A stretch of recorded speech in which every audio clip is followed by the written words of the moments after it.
Islam family. Today is Monday, June 25th, 1432 Moorish calendar, 2012 AD. Of course, I'm Tesbo Asarbe, Chairman, Canaanland, Moorish Holy Temple of Science, Moorish Science Temple of America, Old Canaanite Temple, in line with the Moorish Divine and National Movement, always. We never forget that. Although some Moors, they're a little dirty. But today we're going to do a little viewing of some clips from a documentary called Remember Africville. And then we'll have a little discussion. So, of course, before we start off, 5 on the left, 2 on the right.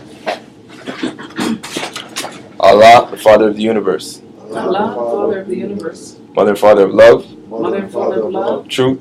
Peace. Freedom.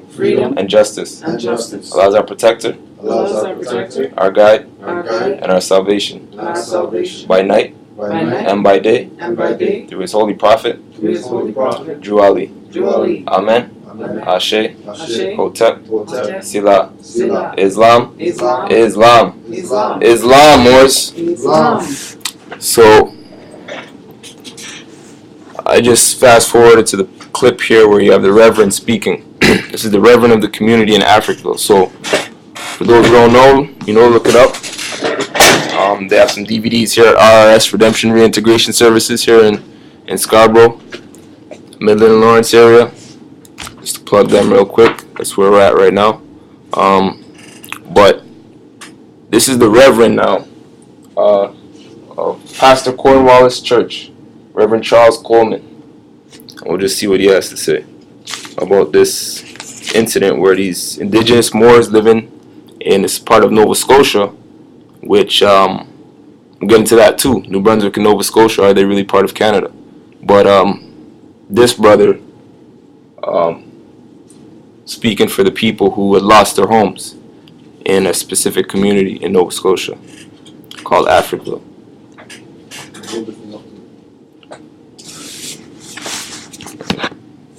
So they were escheated. Slum. I resent see how it. they take it. And I still resent anyone who calls Africville a slum. Slum usually are people who are renters in a place where the homeowners won't keep the property up. But they were a proud people. They did the best they could. I remember, for instance, they talked about how Africville people were on the welfare. And so I did some research with some friends of mine, and I found that in proportion, there were more white people in Halifax on welfare than the people in Africville. Africville people were people who didn't blow the top. They lived there, and unless you looked down over the hill, maybe you thought they were all in Bedford Basins, but they were still down there living, mind their own business, because we didn't need anybody else. We didn't need to go to anybody. They made their living, they worked on different companies, and they worked and paid their taxes. They can't say that the people in Africville were squatters, because the ones that paid taxes paid a whole lot of taxes for those who were squatters. In the testing time, that is the time that we need that same God. And we feel that is coming very handy. For men is waxing worse and worse. And friends, I want to say, if every time you want to stand by your God, it's now. Together we stand, divided we fall. There was only really one viable organization that you could say spoke for the people, and that was the Africville Church. In a very real sense, the black people in the wider community of our province were not sensitive enough to unite, to come together, and to fight this blatant denial of people's human rights. At that time, the civil rights movement was getting going in the United States. And Martin Luther King was talking about the brotherhood of man and of each of us being our brother's keepers. When I was invited to attend a meeting dealing with Africville and the decision of the city fathers of Halifax to remove the residents from Africville, I figured I had to be there. When Alan Borovoy met and spoke with the group, we organized the Halifax Citizens Human Rights Advisory Committee with a mandate to do what we could to assist the residents of Africville. Unless you are willing and able to raise hell, you don't get. I don't want anyone to get the impression that I'm opposed to reason. Pressure without reason is irresponsible, but reason without pressure is ineffectual. And if the Africville people were not adequately involved in the process by which their lives were determined, it's quite clear because they didn't have an organization that had the clout and could exert the pressure on their behalf. And it's strange to me how many things are written about this subject. I don't mean only Africville, I mean urban renewal and all of these subjects, and how many times people wring their hands and say, the people weren't consulted, they didn't have an organization, and how commensurately little attention is paid to the question of how to find seed money for indigenous people's organizations. Unless we even consider this question, Big one. tomorrow's Africvilles will be no less screwed than yesterday's. At that time, Yeah. So we heard from a few of a lot of these people were members of Africville. They lived there. The indigenous people that we saw first, the Moors. You heard from the Reverend, and his issue seemed to be one, he was more speaking on the conditions of Africville and addressing the reason, and saying that his argument basically was that the reason wasn't good enough. That the city, right, or Halifax, the government was saying that Africville had to be torn down because of the conditions. And so, logically, someone makes a claim, you address the claim and ask for a reason. However, we know at law, it's not quite as intuitive, right? The first issue at law, right, is what? Status. Status. The first issue at law is status, right? Now, you saw the Caucasian, the European brother come up, and he said, we can even rewind it. He said that up because he killed it. Yeah, let's just go back to what he said. Because, yeah, I don't know about these Negroes.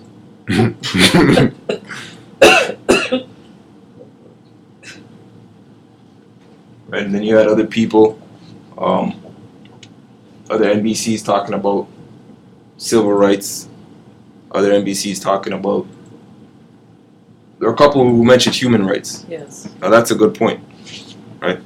And it's good that you use those terms and come on that level. Right? And a good point is that they also always referred to them as the people of Africville. They didn't call them a color or Right. whatever. They called them based on the geographical landmass that those people were on. And then They didn't call them Africvillians, Yeah. but they were specific that these aren't just any quote unquote black people, or they didn't generalize. right? That they were specific.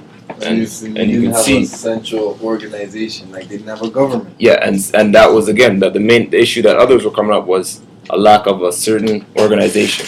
Although, and then there was a one reverend who said that the only organization was the church. It was the church. Well, then I guess the church wasn't enough. Right.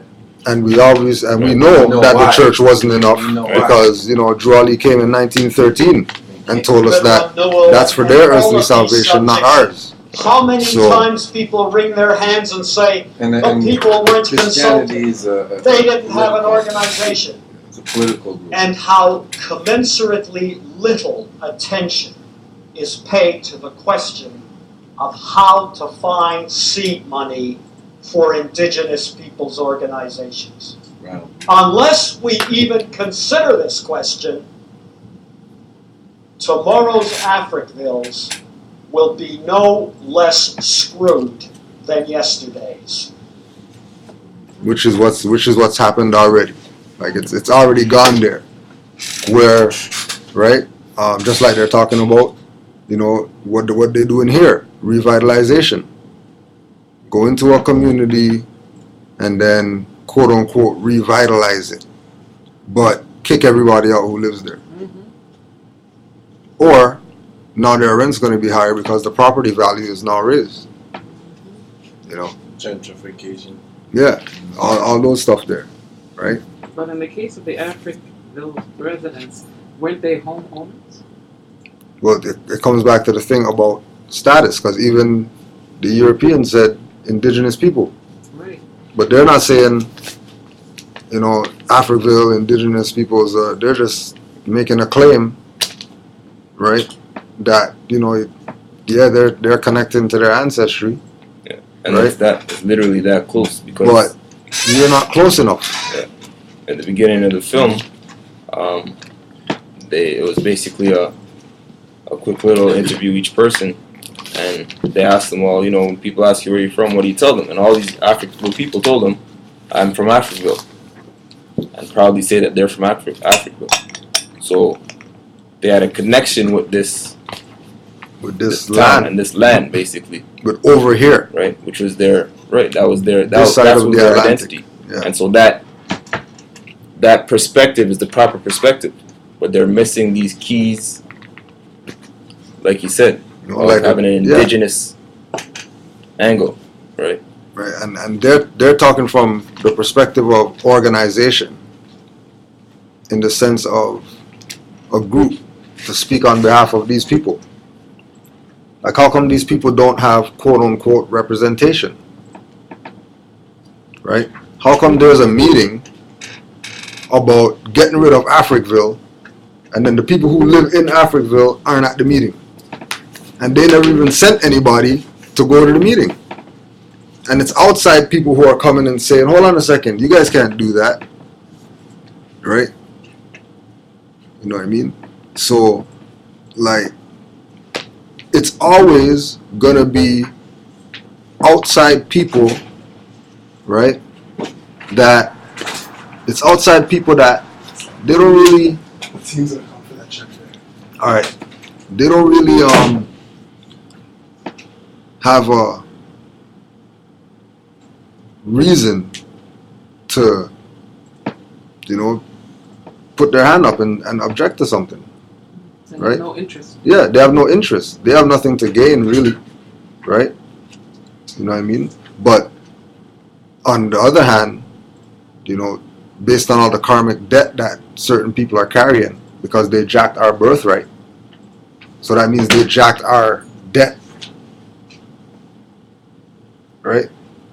By them pretending to be us, they accepted all of our good stuff, but they also accepted all of our judgment.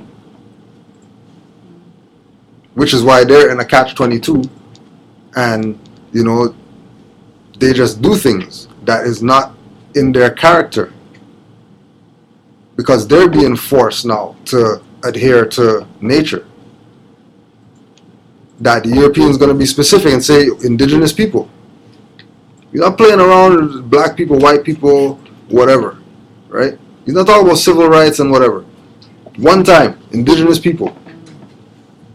That's the position.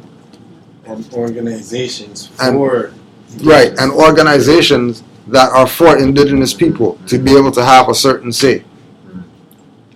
Right? And just like Tess was saying, they have a connection. Where are you from? Africville. Okay, well, the next logical thing is, where's Africville? Okay, well, it's on this side of the Atlantic, and those people aren't claiming that they came from Africa and they're slaves and they want reparations, right? The elder said, we don't need anything from anybody. Why? Because they're indigenous, self-governing, right? Same thing with Black Wall Street. That people say, oh yeah, it's black people that did that, when it was indigenous people out of the Trail of Tears that did that. Go research it.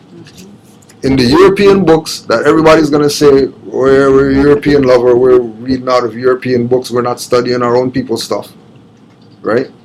We're not studying our own people's stuff, but the Europeans are clearly letting us know where we're supposed to stand in order to get what we're supposed to get, that we're begging for, that we seem to never get, no matter how much our wrists get ring and no matter how much marching, picketing, etc. that we do. And as much as people hate it and they don't want to talk about it and they want to try to make us be the religious order that's, just coming about, and, like, Noble Drew Ali laid down everything. Noble Drew Ali gave us everything and put a charge on us to go save ourselves. Take this what I brought for you and go save yourself. Some people might not talk about it, but they did it. Right? But they really saved themselves. And then all the people who were following them, they let them rot. Right? Which leads into us having a certain obligation to each other. Right? Islam.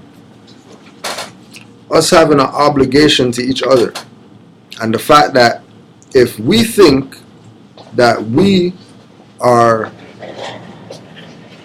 as Moors, as people who have information, as people whose job it is, that because we say that we're Moors, right, there's a certain standard that we have to uphold, right? And the main thing that we have to uphold is taking our place amongst the affairs of men. Because by us being amongst the affairs of men, that means we're visual to the public. And by being visual to the public, somebody's going to come up to you and ask you a question, like, who are you?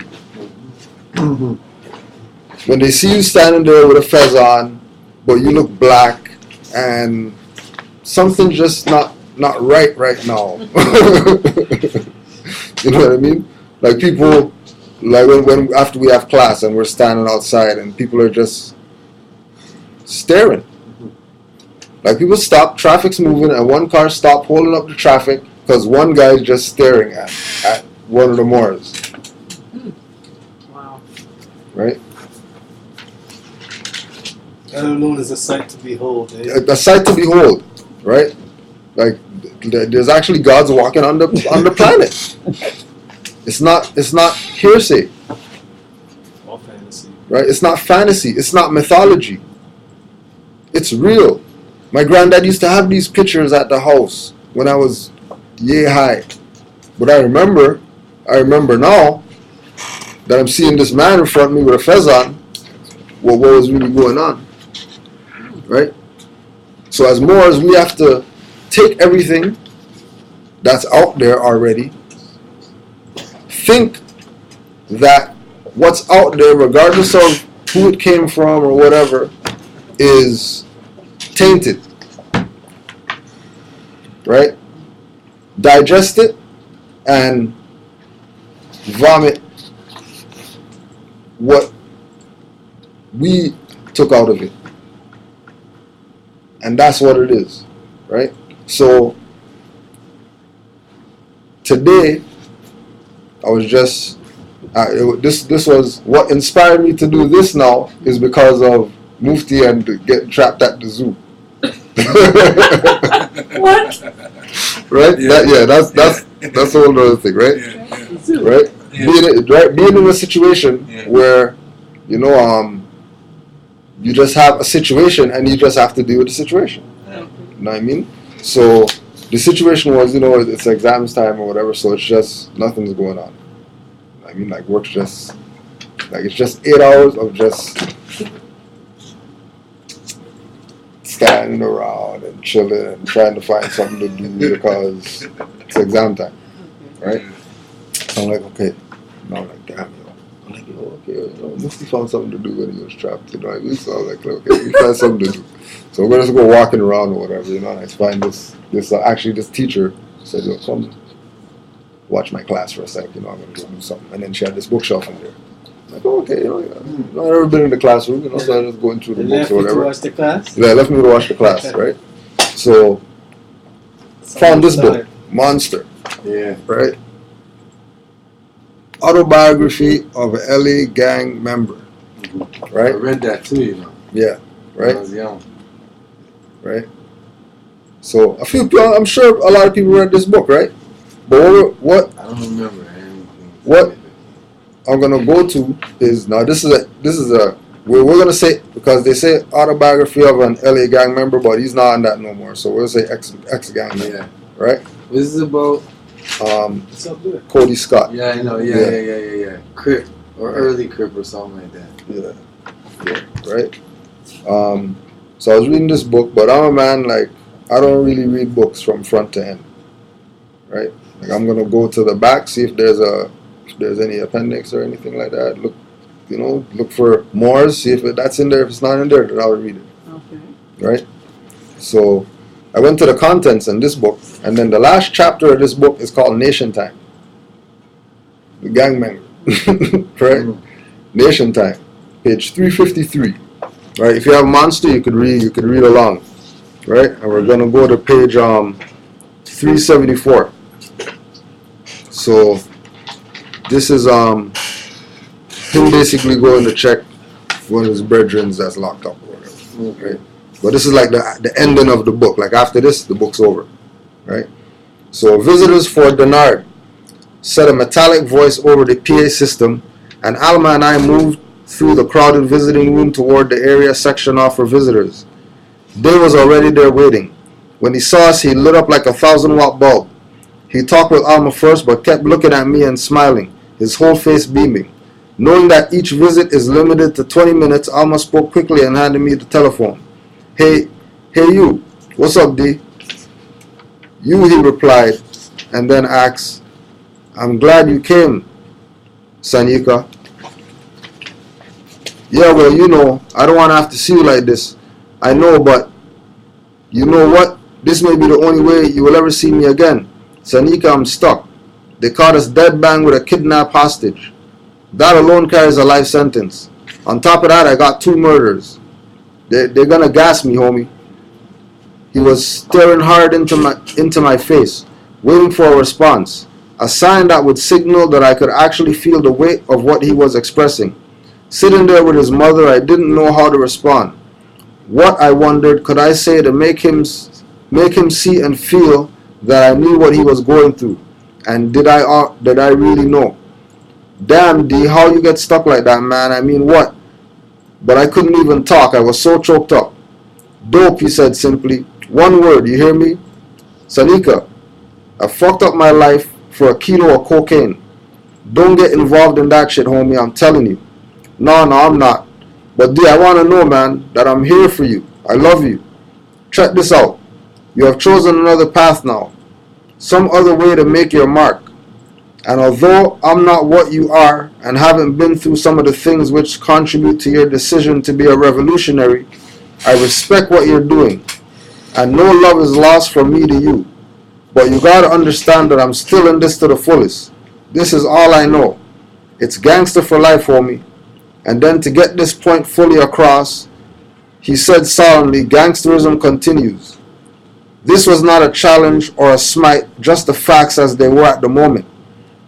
D felt perfectly comfortable inside of the chaotic confines of the set of the larger subculture of banging. To break with the set, I had to draw on my well of strength and sum up the courage to step out of myself, my set, my learning ways, and take an objective look at what was going on in the world around me. This had been neither easy nor comfortable. The process was slow, often obscured, and always painful. I had to look back beyond the good times and happy days to the tears and grief-stricken faces of mothers who had lost their children. I found that unless you have children, you'll never know what it's like to lose a child. I had to open my eyes and ears to hear the sounds of clips being pushed in and weapons being cocked, screeching tires, running feet, and hunted and hunters, the sudden blast of gunfire, to see the twisted, lifeless bodies, the wounded still trying to still trying to run or crawl, the yellow homicide tape being strung, the tears over a family's lack of funds for a proper burial, the drugs, the alcohol, the angry faces. This process, the way of life for so many, repeated itself over and over. Two sides, each violently throwing itself against the other. These are the scenes that contributed to my awareness, a first-hand knowledge of life and death on the front lines of all-out war. Although I didn't agree with these continued participation in the cycle of violence, I did understand how he could still feel content. I had been fortunate in my capacity to get a perspective and make a break. And now sitting here with D, I felt fortunate once again. D, what I have chosen to do with my life is, I think, the answer to the question of why we bang in the first place. You see, it comes down to, but the phone abruptly clicked off, signaling the end of the visit. D heard it too. We sat there for a moment just staring at each other, separated from a handshake, a hug, and now conversation by a thick plexiglass window. When the deputies came to retrieve D, we both stood to go our separate ways. We simultaneously saluted each other. My salute was a clenched fist and his was an 8-tray sign. The final chain had been broken. Gangsterism continues, but more importantly, the struggle to eradicate the causes of gangsterism continues. And it is this struggle to which I am dedicated. Sanika Shakur, aka Monster Cody Scott. Once again, Monster. Right? So, either you're going to be similar to Mortus and be trapped up in the confines of the beast system, or you're going to be in full life. And if the choice is in full life, then it comes back right back to, okay, well, what is being in full life? If that's the position, right? And in full life is being in one's own proper person, not straw or fiction or a European name when you know or you claim that you were brought over here from Africa, right? Which leads to part 1 of today, right? Or part 2 of today. Nickname. And this is excerpt from the Moorish Guide Post, Volume 1, Issue 2, 1426 Moorish Calendar, 2006 AD. Now, this is 2006 Moorish Guidepost newspaper, right? That the Grand Sheikh, Nature El Bey, and the temple in Ashbury Park territory that puts together and puts out this paper has stacks of these papers, right? Because there's an excerpt here, right? Called "Help Build Your Paper." Excerpt from the Moorish Guide, edited by Noble Nature L. Bay. Every member of the Moorish Science Temple of America is asked to subscribe for the Moorish Guide. The subscription price is $60 per bundle. Make all money orders payable to Moorish Guidepost. After your subscription is subscribed, the Moorish Guidepost office will mail your paper to you each issue. All advertising, correspondence, and news for publication should be in the office of the Moorish Guide publication no later than the 31st of each month. All Grand Sheiks, Assistant Grand Sheiks, should send their photographs for cuts to be made so their pictures can appear in the Moorish Guide from time to time. Send money order with each photograph payable to Moorish Guidepost. Any member of any temple may send their photographs in also, by order of Prophet Noble Juali. Right? So I'm only talking about this because they have stacks of this paper. Right? So if we're Moors and we're supposed to be doing what we're supposed to be doing, right? And Moors have a newspaper, and in the newspaper, because don't forget this is the public record, so in the newspaper, there's a notice to all the Grand Sheiks, Assistant Grand Sheiks, to every member, not some of them, not the ones in the East Coast or the ones in the West Coast, every member of the Moorish Science Temple is asked to subscribe. If you don't, it's okay, because, the work is going to get done regardless, right? But the point is, he shouldn't have stacks of papers, because every single Moor should have subscribed, paid their $60, got a bundle, right? Like $60 is, a quarter of weed that you can't smoke, maybe for 3 days. So 3 days no weed.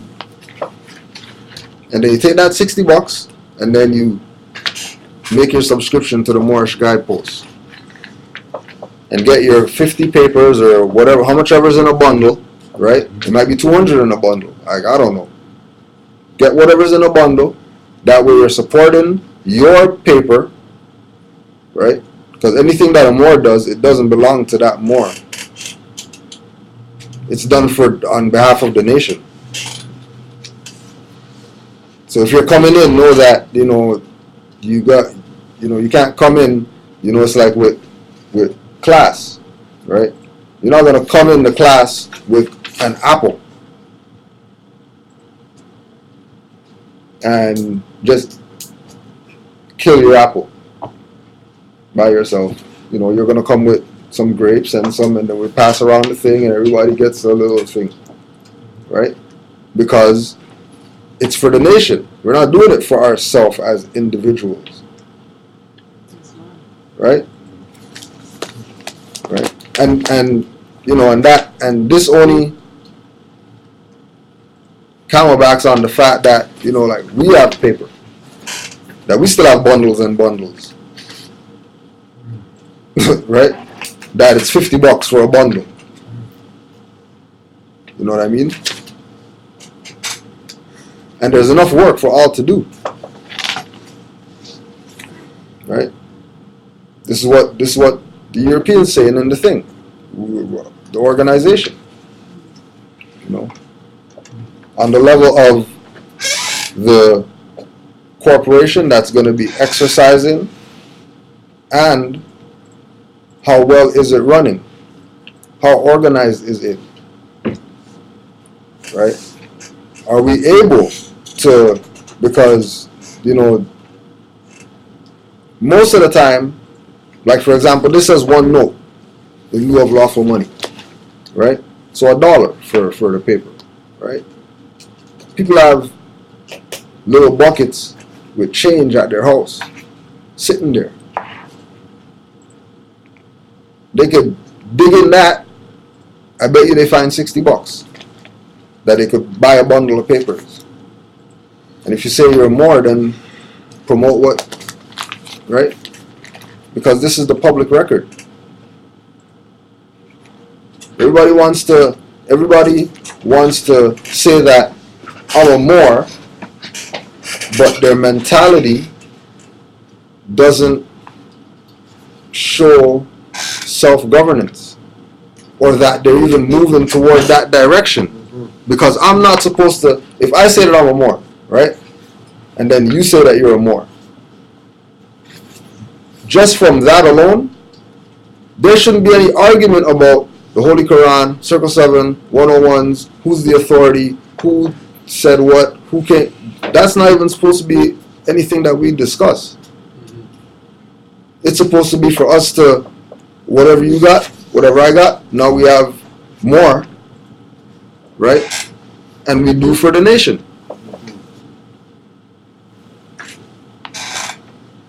Just because that's what has to be done. We are still victimized, right? We are still victimized. That we can't do anything, we can't make any progress unless we get some assistance from some outside force. That ain't gonna happen. You know what I mean?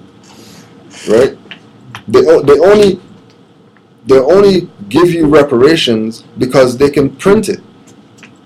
That's the only reason they'll give reparations. Because they can say, okay, you know what? You guys want reparations? Okay, back. Print up 5 million stacks here. There's your reparations. You mean that's the notes? The notes. That's the only reason they'll give it. So let me ask a question. These newsletters then should be for the unwoken more. Oh, exactly. I'm just wondering. Exactly. This is not for us. I'm agreeing with that. To read and the Moorish guy. European either. Right? No, I mean it's public record, so it's for everybody. But it's not for us, because everything in here we already. No, the reason why I asked that, because I was sort of in thought there, is that part of the warnings that we read every class that I've been out there trying to talk about this with a lot of Europeans and finding myself getting into discussions, arguments, whatever. Yeah. So then wondering about sort of but it's the perspective on how it's being presented to them. Because remember, the Moors held their wives in the harem. I mean, like you're their slave master, reminding them that, remember, I'm the slave master and you're the slave. This is what's in their genetic memory. Who's the European? The European. Right. In their genetic memory, they're inferior. That's why they always have to push like they're superior. And wear the suit that's straight, and you know what I mean, everything's just, I'm you know what I agreeing mean? with that. Right? I'm just, So you're saying it's about how one would approach. It's how we approach them. Because some of them already have all this information. Mm-hmm. Well, those are the uppers, I would think. Right? So, yeah. Those are the uppers and the downers. Yeah. Because the ones that, the guys that we say are, for example, right? When we say, Robert Menard, right? Sovereign European, that doesn't really say he's sovereign and all that, right? But he's teaching what we teach, right? Okay. This is you. The European. You're telling me this. Yeah, like Robert Menard. Yeah, Robert Menard. He's diverse citizenship to us. He's on the European side. He's on the European side, right? Even though he's not going to claim that. Right, he won't claim I'm European. He'll claim I'm child of God, which is cool because the black man's God. So you're still subordinate. Okay. Right, but he is somebody that would go hunting and stuff like that. What do you mean by that? Like he'll go hunting. He'll go and hunt and go fish and things of that nature. Yeah, okay. You know what I mean? Nature type of guy. Right? You know? So we're not gonna approach him on the constitutional perspective of things. Because his mentality is one with nature, one with God, one with, so we have to deal with him on that level, which is really principles. So we can talk to him about cause and effect and the law of polarity. And he'll understand where we're coming from based on the science that we're talking about, that he's dealing with every day as a European, that he doesn't even know he's dealing with. Right? Because it's not natural. Whereas with us, things are more natural with us. You know what I mean? Even things that are spaced out, in a sense, are natural things to us. You know, deja vu, and you know, think about somebody and they call you and all that. Those are things that we should be doing naturally. It's not things that we're supposed to be trying to, oh yeah, you know, I'm going to do some yoga so I can learn how to open up my chakra. Your chakra is supposed to be open from you come out of the womb. You're supposed to have all 9 chakras lined up, and you're supposed to be kirikou, like raise the wind. You took the word out. That's what's supposed to be going on, right? You know, right? So Drew Ali, when we say, you know, Noble Drew Ali, and then people wanna make it like he's from back then, and what he says doesn't apply now, right? That's impossible, because in 1913, he's telling people that you're not Negro black colored. And in 2012, there's people calling themselves Negro black colored. So what he talked about back then applies today. If there's still people calling themselves Negro black colored, and the prophet said that you're not that. Yeah, that's just proof positive that he is.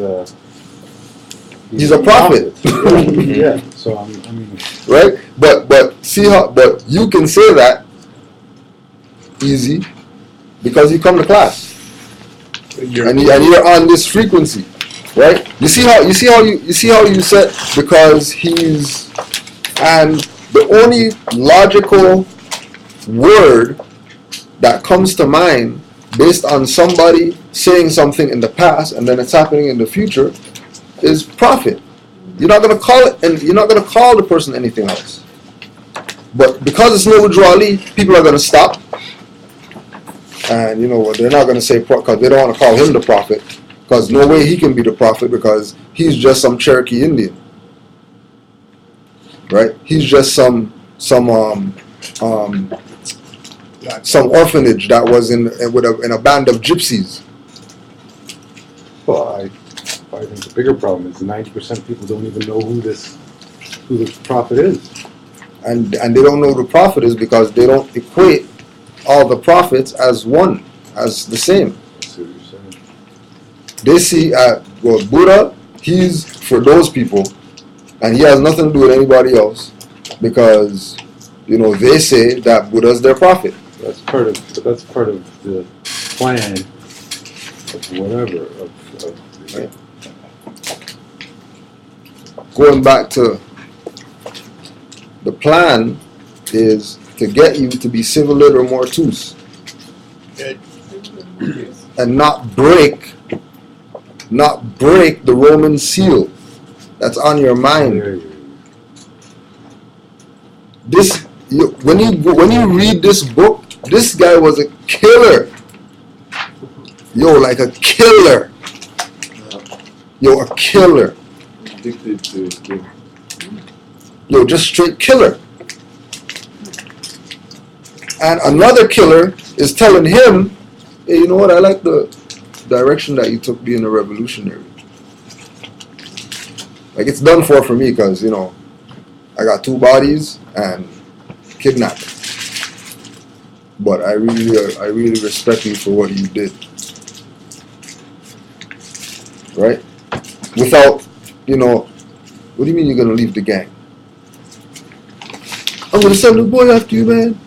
You can't leave, man. You're in this for life, man. Gangsterism continues. That's part of Right. the Roman seal, isn't it? Exactly. For sure. Right?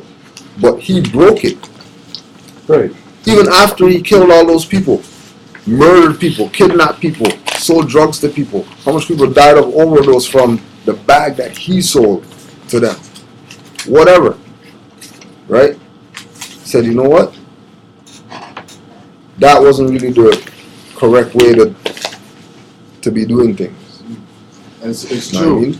Most people go crazy when you can't justify your actions, even if it's a mistake, and you can't figure out how the mistake was made. People go crazy, blaming themselves, blaming this, Yeah, but see, to me, part of I've been thinking about this yesterday about how when we talk about sort of coming to this moment of enlightenment or breaking the seal, this is why people can do it on their deathbed. Right? Exactly. At that point. Right. So this, in a sense, is his physical deathbed. Right? So he's come to the point now where he has broken that seal. Right. We hope to not have maybe it come to that. We hope to then have our coming out of the womb with it. So you don't have to go kill somebody to realize, oh man, I shouldn't have did that, because you're sitting in solitary confinement for 25 years. About him as an unawoken brother who at this point probably has a lot of karma to have to make up for or deal with. A lot of that death that's on his But that comes back to what Mufti was saying. You know, not trying to justify it. Knowing, accepting that, you know, I actually killed that guy. And he was actually somebody's son. Now a mother doesn't have a son forever because, you know, I mean, I did that. Right? Yeah, you know what's interesting? This is other stuff, because I've been talking with a couple of guys who, I mean, they, I guess, have told me things that sort of mimic sort of what this guy has been telling me in the book. But he was also telling me about his childhood, about where he was, about how that, I think, shaped his life. Yeah, well, see, but that's the justifying. Well, I agree. And I agree with that. Right? But what I also think is that if one is put into a jungle, quote unquote, sort of a situation where one has to fight physically for one's life every day, and maybe death is part of that. Justify. And I'm not saying you're using the word justification. No, but I'm using that as, you know, as advocate. It's like a clause. You know what I'm saying? It's like no, but okay. So just hear my thought processing. I was just thinking to myself, well, when I was hearing him talk, I had empathy for him because I realized that his path probably came about from the road that he was on. Yeah. And if I had been on that road, possibly I may have had to have made some of those decisions too. Granted. So you say about justifying it, that's where I guess I'm being a little bit confused. Not confused, but having an issue trying to understand how you're saying that he shouldn't justify it. Because if you're gonna realize, okay, so you realize, damn, the reason why, you know, I had to sell drugs. Was because I had no opportunity. You know, I was in the ghetto. Yeah, right. For example, right. And I'm not gonna say, well, how about I stop selling drugs and go get a job? Or, well, me selling drugs is killing people. Right. So why do that? Buttons. Why don't I sell buttons? Because, you know, I know how to, you know, staple this to this, and then it looks all shiny. I see what you're saying about the justification. Yes. Right. You're saying no matter what, there's always a choice. Always. Because that's the universal law. Yeah. That there is always a choice. You know, and you know, who knows? Like, there's some drug dealers who never get caught. They live a good life and they kick back and they say, "Damn, like I made like $850 million." You know what I mean? Like, I have a big house. I have 500 cars. I've never been to jail. I've never been shot. I've never had to shoot anybody. Mm-hmm. Like, my children are happy. My boys are happy. Like, my wife is happy. You know what I mean? And die, have the funeral, get the tombstone, everything, family taken care of for the rest of whatever, and life goes on. You know what I mean? And I'm sure there's people overdosing on the stuff that he was doing. That's right. Right? But and if not, I think there's a karma that has to yeah, come. but it's not. It might not come in this life. Right. Because it is a cycle. Right. So don't think that you're not getting some karma in this life from one of your million lives ago. You didn't deal with something and it followed you all up to now. Yeah. In 2012, you have karma from a million years ago. A majority of it is because we strayed after idol gods that had nothing to do with us. That's why we started doing crazy stuff. Okay. Right? We strayed away from our foremothers and forefathers' ancient divine principles. We strayed away from universal laws. We wanted to, make up laws. The law of attraction. Hey, that's a law, and if you think about something, you're going to draw it to you, and now I can sell that. Because nobody didn't know about it. When you're talking about, that's not. Law of attraction is nothing. Regular thing. Like that's Drinking water. that's the big deal. That's the secret of the secret. The law of attraction. Like that's the secret. That all these millions of people have transformed their lives because they saw the secret. It's brainwash. That's right.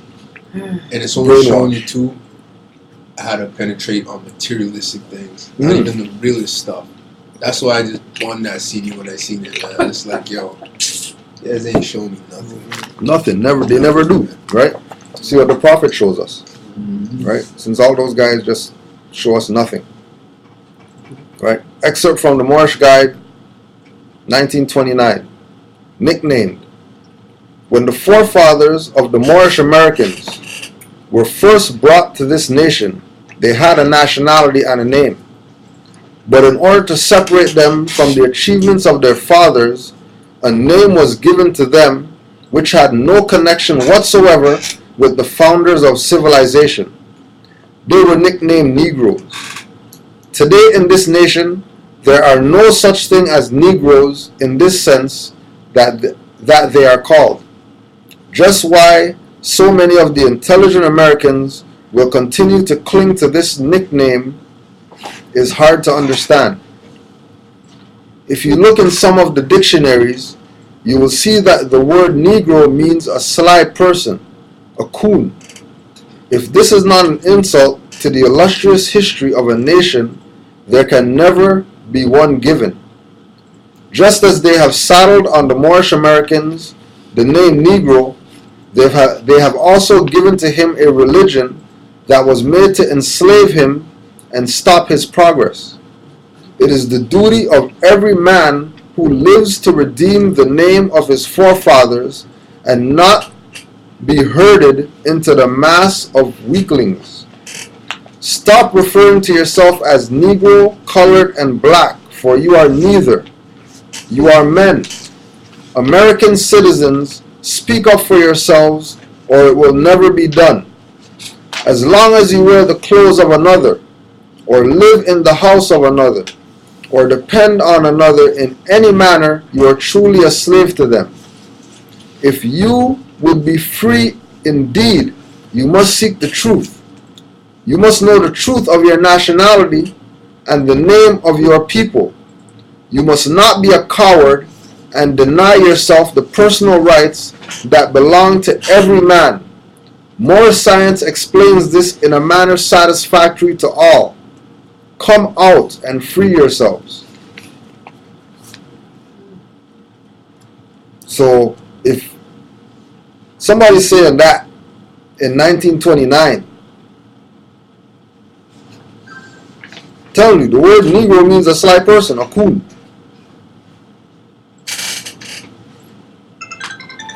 Right? And we're not gonna stop and question that position, especially now, 100 years later, not ever hearing anything about Noble Drew Ali, and you pick up the Moorish Guide. What's this Moorish Guide? When the forefathers of the Moorish Americans brought this nationality name, and like something has to go off. And if nothing goes off, then like you're probably done for. Right? Especially people who come into this sideways, like it's not part of you. You know, like they would come in like, well, I just came to check out to see what the Moor thing is about. Well, you know you're a Moor, right? Well, yeah, I know I'm a Moor, but you know, until I understand it, I don't really want to say that I'm a Moor because I don't really understand. You're a Moor. Like you can't not be that. That's what you are. More or less. More or less. More or less. That's what you are. Right? The other reading, why brought the paper even. This is excerpt from the Moorish Guide 1928 by Prophet Noble Drew Ali. It is not unusual for a newspaper to make its debut in the city of Chicago. The past years have seen much come and many such go. The Moorish Guide, taking its initial bow to the public, knows not what the future awaits it, but throwing its efforts on the sides of right, reason, and tolerance, we hope that we might make the grade. The Moorish Guide enters the field of journalism with malice toward none and charity to all. It is not our purpose to disregard the work of other splendid journals. It is not our purpose to fail to give due attention and space to all American citizens, individuals, and organizations alike who are working in their chosen fields of endeavor for the progress and development of all American citizens and all American institutions. We hope to cooperate with them in the intensive and grueling battle for universal justice. The Moorish Guide feels that the greatest weapon in the hands of our group today in America is our press. The truth will never be told about a disadvantaged minority by the general press of any country, whether that minority be racial, political, or religious. Unless we express ourselves through papers of our own, the truth about us will not be told. Many of our accomplishments, many of the beautiful things, many of the hopeful things and events which mark the progress of our group will go unrecorded were it not for papers of our own.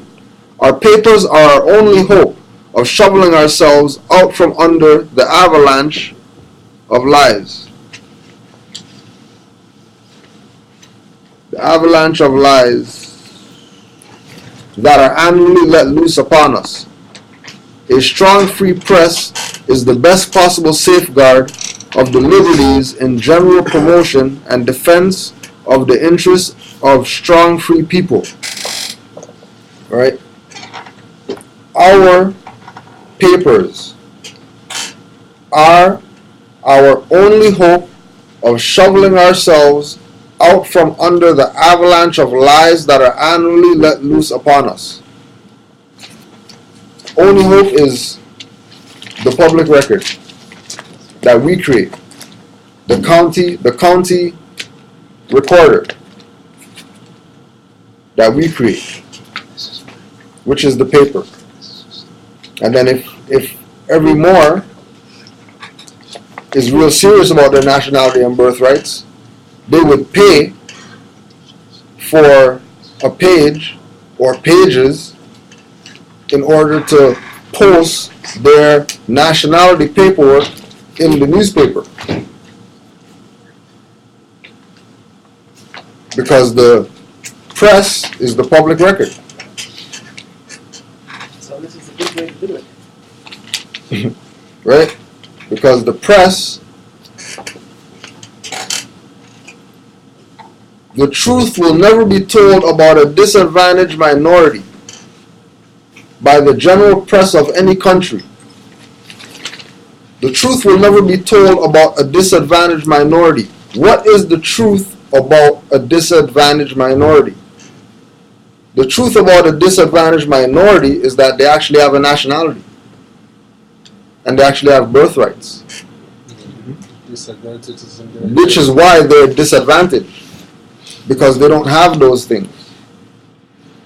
So another nation of people who is leeching off some people who are a disadvantaged minority aren't going to tell them the truth about them in their publications. Right?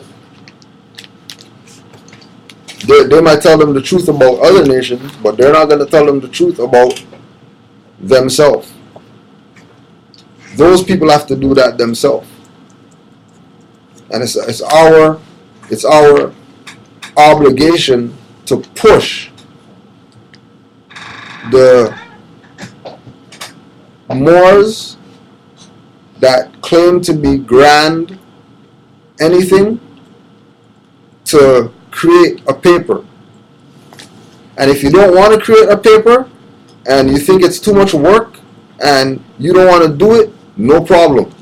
There's Moors in Asbury Park territory that have a paper that you can submit all your articles. If you have 50 articles, doesn't matter. Submit it to the Moorish Guide Post that's coming out of Asbury Park territory. MoorishGuidepost.com. Once you go to MoorishGuidepost.com, talk to them. They have a paper, and it's a national paper. Greetings. It's a national paper. So that paper, right, that national paper can be used as your public record. Right? It's like when Noble Drew Ali said in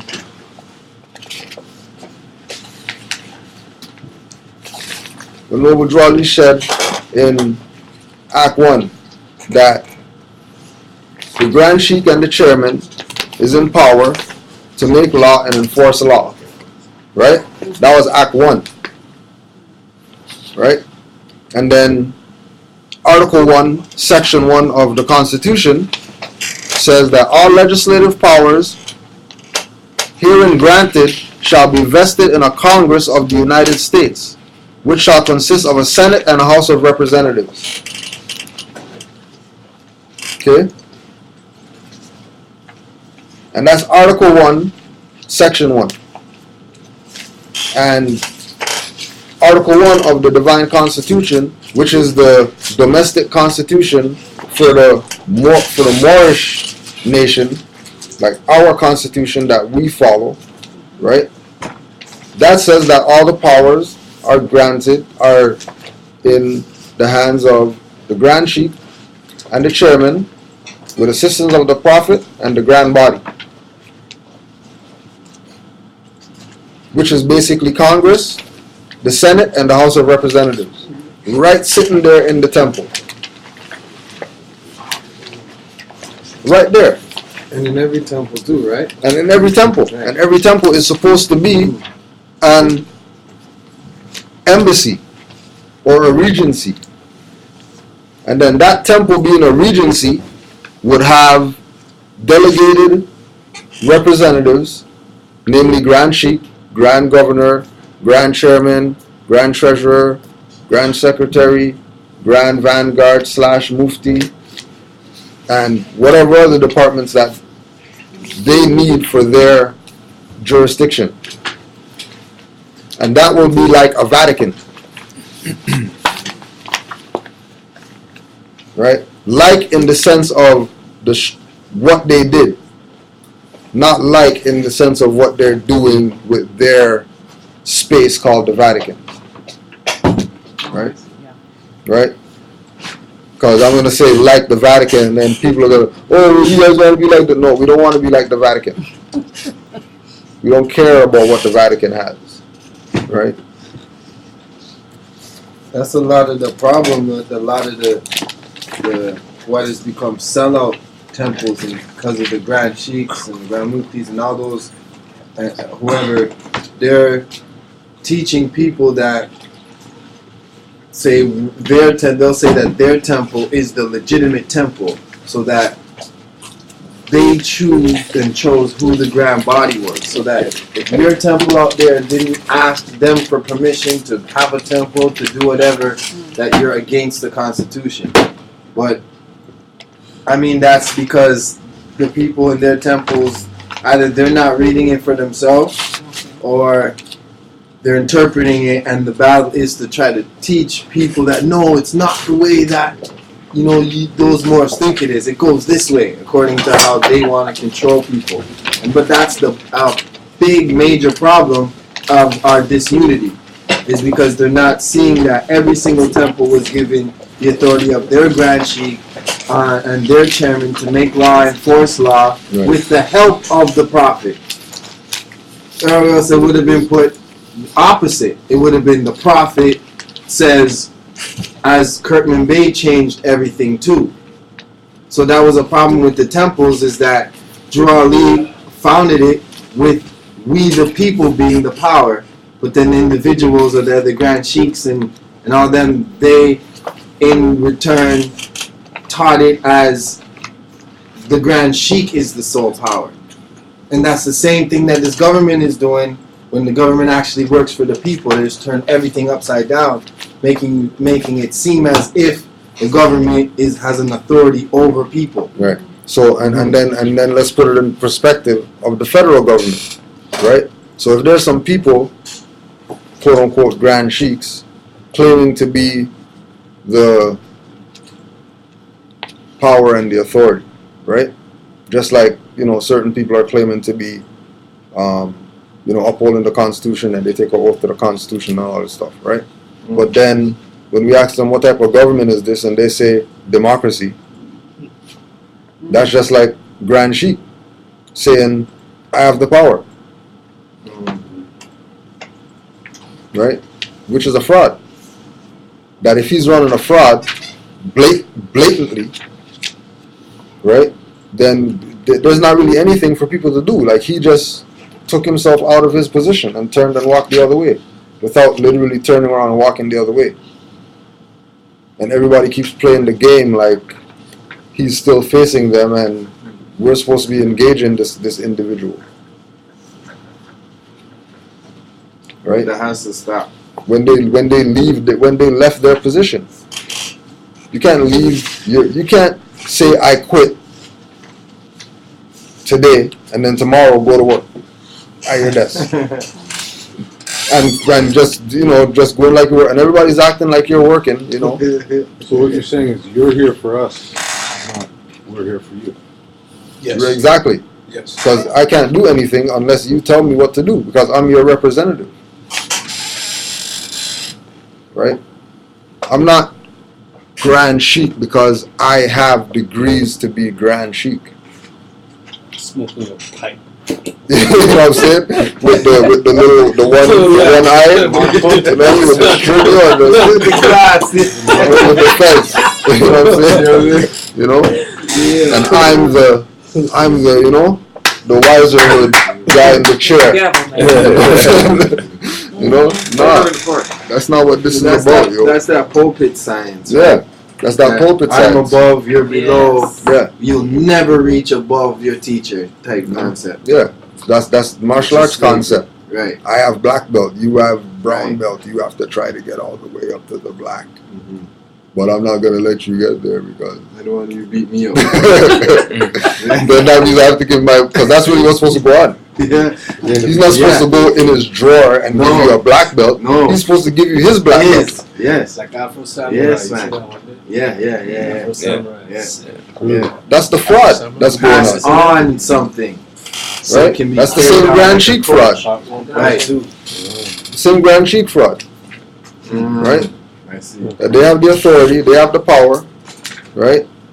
But hold on a second. Like, how could you say that you have the power when Prophet said that this is my Moorish movement? If this is my Moorish movement, then that means if we're going to compare the temple to the federal government, then that means we're we the people. And we are establishing, this temple through a charter of Noble Drew Ali to put whoever at the head that we say. That's why we voted here before you came on board, right? Like, we voted to see who's in their position. Mm-hmm. It's not like a bully thing because I'm the one that came up here. I recluse myself and got voted back in. Yeah. Because who else is going to be Grand Sheik? right? At the same time, Grand Sheik is teaching that everybody has to be Grand Sheik.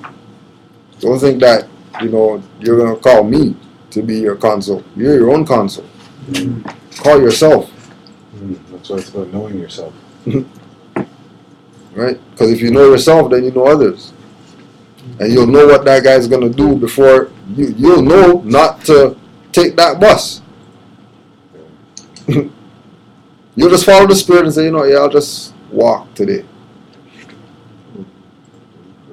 You know what I mean?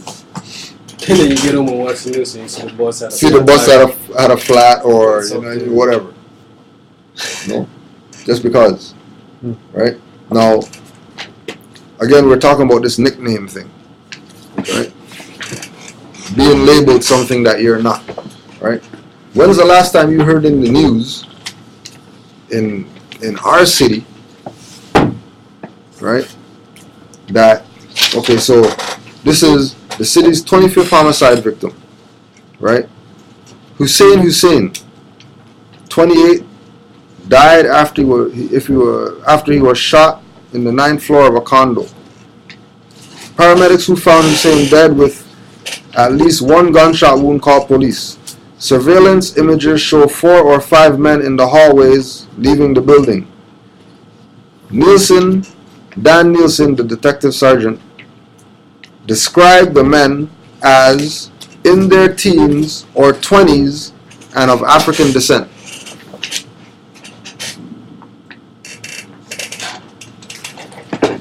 Read again.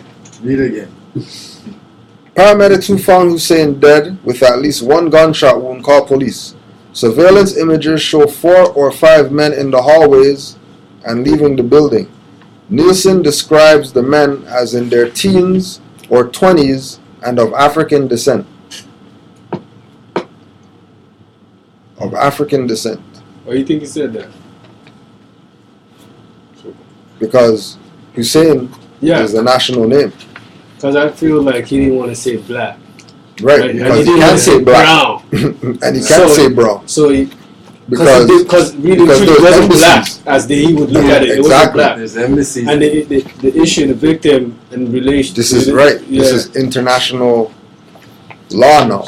Yeah. This is not just, even though it was some nationals doing nigger stuff, right? They're still not treating it like nigger stuff. You're saying that they're giving them a nation.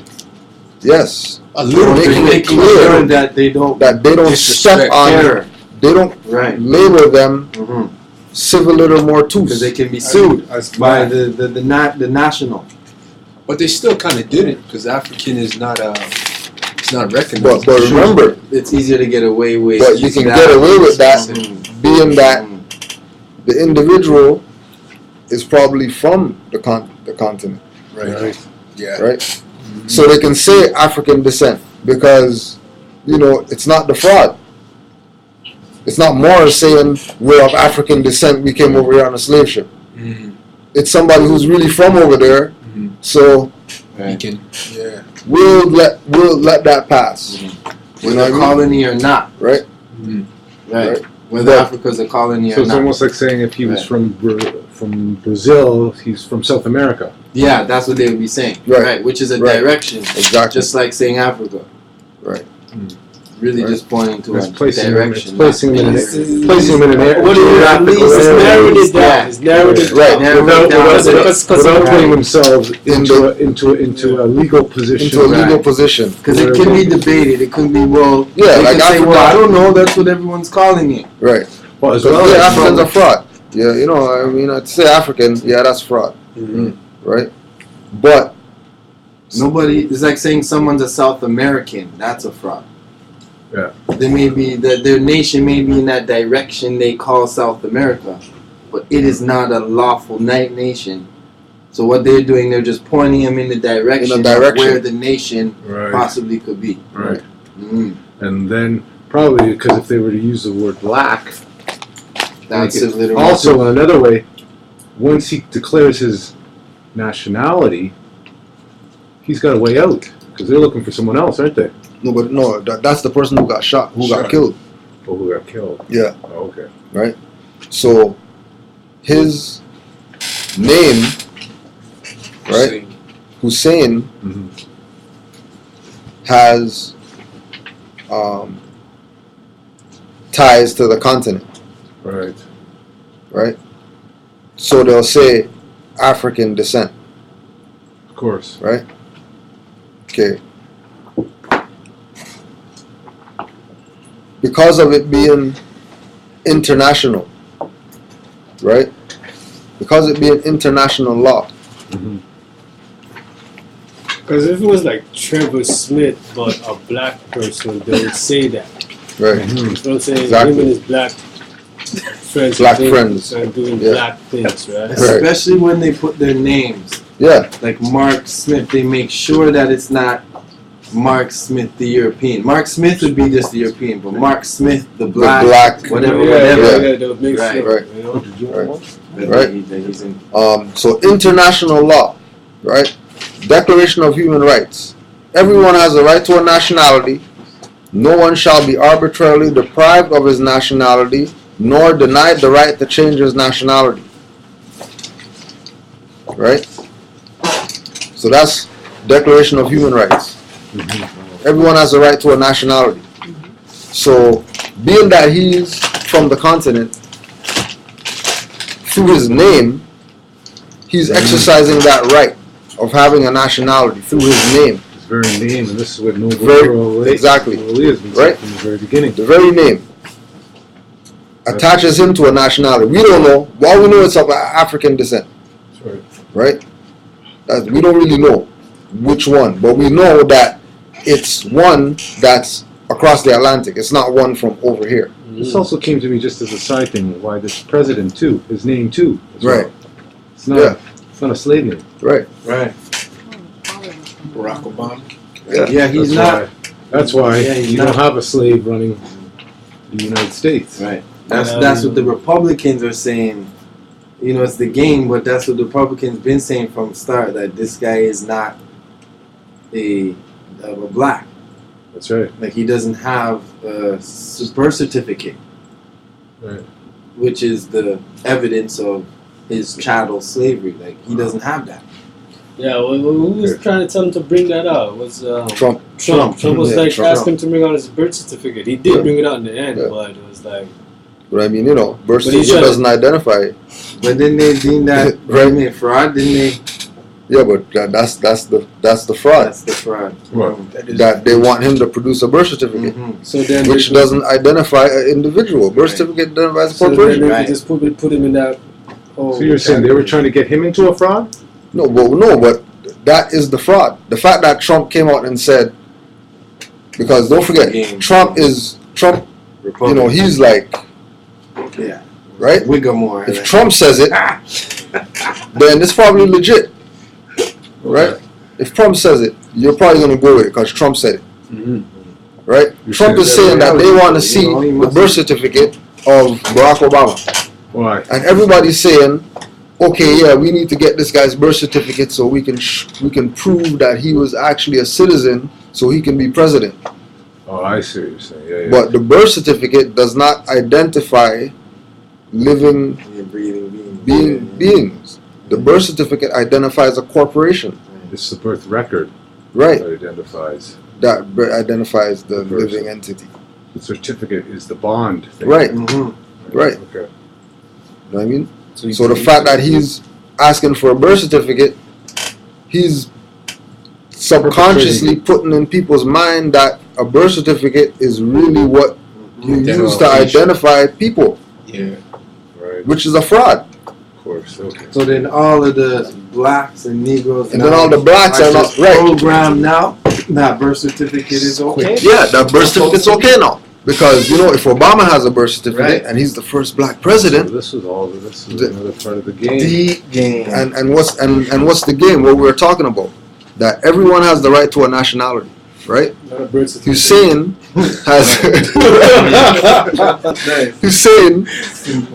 Brother Hussein had a nationality. So if they put in the newspaper that Hussein, a black man, was shot or whatever, they just denationalized him. But So remember, they again, put this denationalized so to create by this saying he's confusion too. black Exactly. Oh, I see. instead of saying Right. African descent. Right. To embarrass them that. Right. Now, how does that work against them? Because Because if then he they're saying couldn't that produce that, then then there's no real crime, is there? No, we're that's the- the kind of way. What That's what's going on. what we're saying is that, or what I'm saying is that him, it's not about the what was done or what happened or the story, Yeah, right?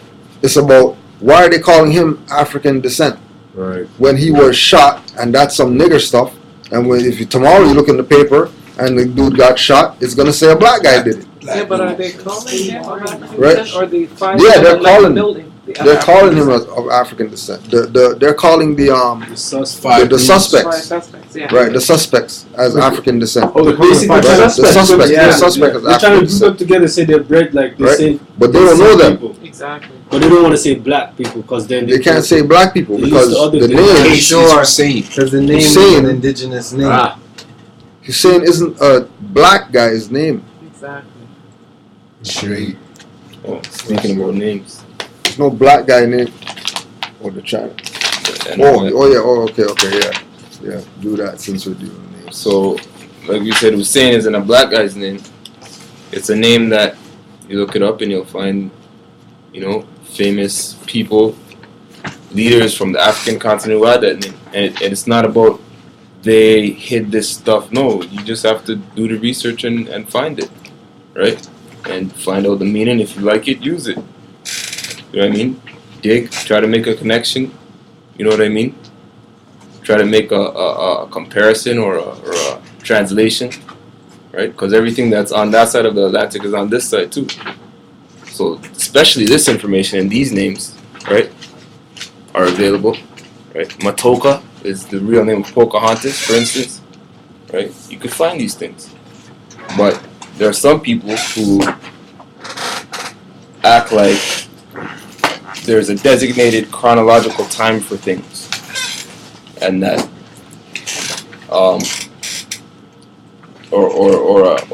an intervention, a spiritual intervention, will perpetuate or make physical things happen, right? The spirit already controls it, right? But it's not waiting for it, right? It's like if something's pushing you from behind, you're not gonna wait for it to make you go, as fast as it wants you to go. You're just gonna start moving your feet too, right? And then the two bodies moving, right, will cause you to reach the speed you need to go at, not you just sitting there, right? So this article is about NOI, talking about names. NOI doctrine explains that because in mathematics the X represents an unknown variable, followers use it to represent their lost, unknown African surnames. The followers accept this X as a symbol of the rejection of their slave names and the absence of a proper Muslim name. Eventually, the X is replaced with an Arabic name, more descriptive of a person's personality and character. Clarence 13X taught a system of beliefs he referred to as supreme wisdom, which he saw as the core of Islam, to groups of young men. He was assisted by his friend James Howard, with whom he developed a modified version of living mathematics, supreme mathematics, and an accompanying doctrine about letters, the supreme alphabet. The development of these systems, considered a divine science by adherents, may have been influenced by the teachings of Sufism. Like some schools of Sufism, they found esoteric meanings in the alphabet. David Smidra of the Boston Globe compares these teachings to Kabbalah. Felicia Miyakawa of Middle Tennessee State University casts it as similar to Gnosticism and Kemeticism. So, you have Clarence 13X, right? And you have this explanation according to NOI doctrine, right? NOI doctrine themselves, right? That's what the article says. It explains that because in mathematics the X represents an unknown variable, followers use it to represent their lost, unknown African surnames. So yeah, correct. X represents the unknown variable for people who study mathematics. That's just a contemporary standard. Followers use it to represent their lost, unknown African surnames.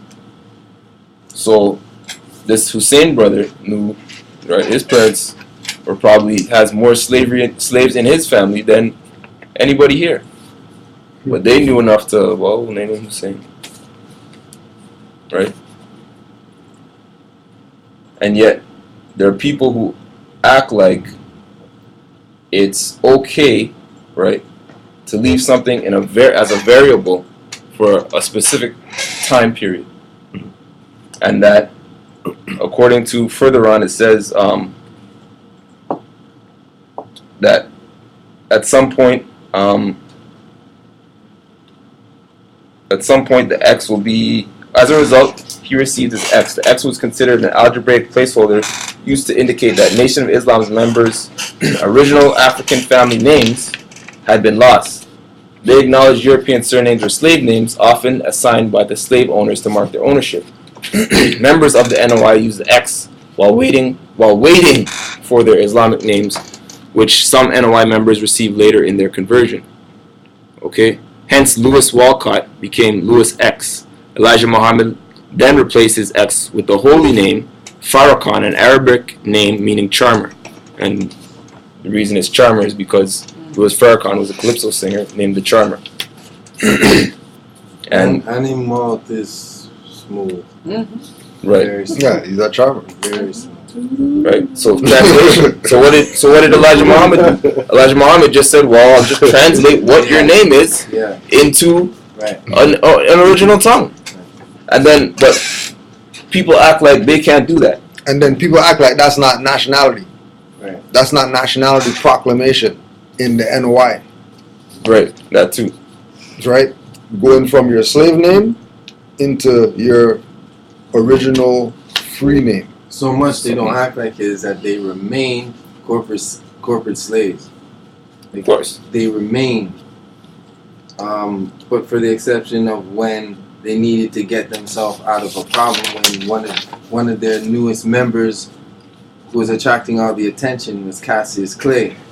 So only when it came to him and then wanting to send him into the draft did they reveal, without even him knowing what he was doing, they said, okay, we'll give you a national name. Yeah. You know what I mean? So that you don't have to go to war. You know, and they didn't give him, Charmer and those things. They gave him Ali. Muhammad. For the exception, Ali. that was the only time they didn't do that. You gonna name the man after two prophets? Mm-hmm. But I hear what you're saying, yeah. And then want to know how come he's beating up people in the ring and all that stuff, like. Right? No. You put the hex on him. Yeah. Right? Put the hex on him. But it wasn't because of the blows, like we talk about. It wasn't because of the blows why he has the mental problems right now. Like, how many times did he really get it? Right? So like a butterfly and sting like a bee. He never got hit that much. They say it's because of one fight that he had. That he ended up like that because of one fight.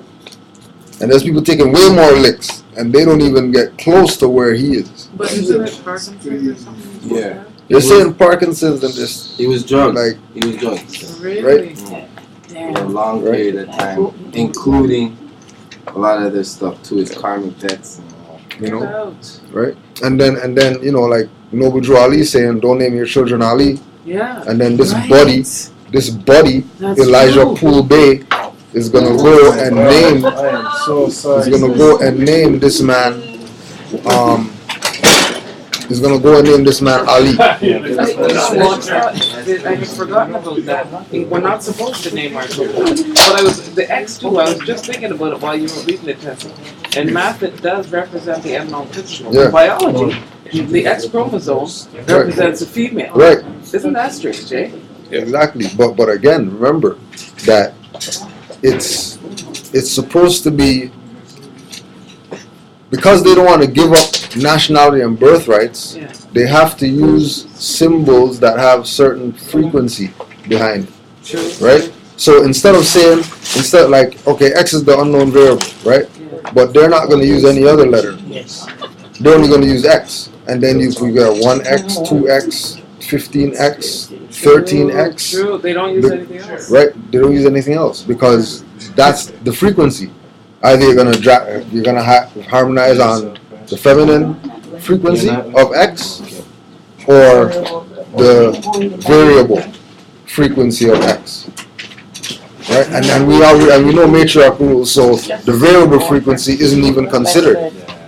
It's really just the X frequency. X marks the That spot. is Right. so interesting. So I've missed all this. I guess what we're saying at the end of this all is that this X is just another form of not naming us or keeping us unlabeled. Is that what? Yeah, I mean, technically it is. Yeah. That's sort of another part of. It's sort of like denationalizing our Right. again. It's denationalization, but with a twist. With a twist. But remember, they said members of the NOI use the X while waiting for their Islamic names, which some NOI members received later in their conversion. Exactly. By saying some. Well, if you're familiar with the NOI, then you know that sum is a small sum. It's true.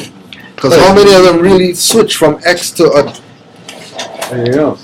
So it's almost the same graduated system or something, whereby you come from your slave name to a no name, right?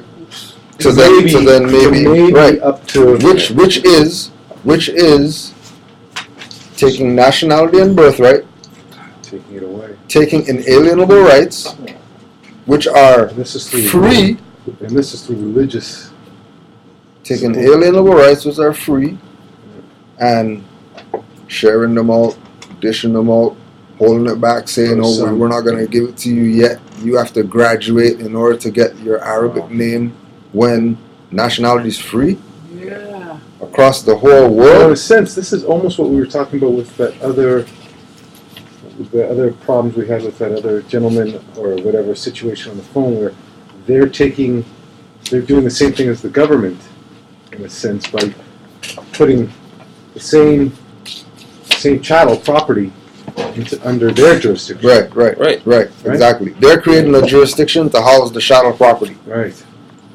Right, under the guise that the chattel property think that it's some kind because of this is the NOI, Right. it's separate from the government people abusing us. When they're registered That's right. with the same government that's you claims abusing you. So it's the subsection. Exactly. Wow. And it's not a nation. And it's not a nation. But it's a corporate. It's a corporation. But they call it nation though. But it's and they have nation power that they can go to Washington D.C. and get that space to have a 1,000,000-man march. They have power, but that's granted to them so right? that more But people it's can granted. fall. It's granted power. No, which nothing's not wrong with that. You know what I mean? We're not knocking it because we already know from 1930 that they came out of the temple. Right? They quit their job. Because Elijah Muhammad was a flag bearer in the temple. So he quit his job. They quit. It's not a hustle. Right? Don't forget. Malcolm X didn't quit the NOI. That's why they killed him. Khalid Muhammad didn't quit the NOI. That's why they killed him. Who killed him? The NOI? The NOI. Killed him why? Because they didn't quit. Didn't quit They what? stayed attached to the principles of this organization that you're claiming you don't like. Sorry, so I'm just trying to understand this again. Malcolm X going and starting a temple by himself. Wasn't by himself. Because he was still still attached to the principles of what he was taught through Elijah Muhammad. In his speech as himself. Right. It wasn't until he went to Mecca and came back that he was actually really himself. Right. Before that, he wasn't really himself. He was still an NOI member mentally. Right. Because of the same enslavement. The enslavement. The doctrine. So then he came, created his own thing. So they created his own thing, but he still didn't detach himself from them. Because it was in his temple that he was sent to by Elijah Muhammad. That in his temple where Louis X, right? Became Louis Farrakhan. Or was under him as assistant, whatever. Like direct, whatever it is. Of the of Yeah, that and temple. when they disbanded Al Hajj, Right. then that's when Farrakhan took over That Malcolm X temple. temple. Right. And you're saying they killed him, the NOI killed him because he was a threat? Yeah, because he was going to tell them about nationality.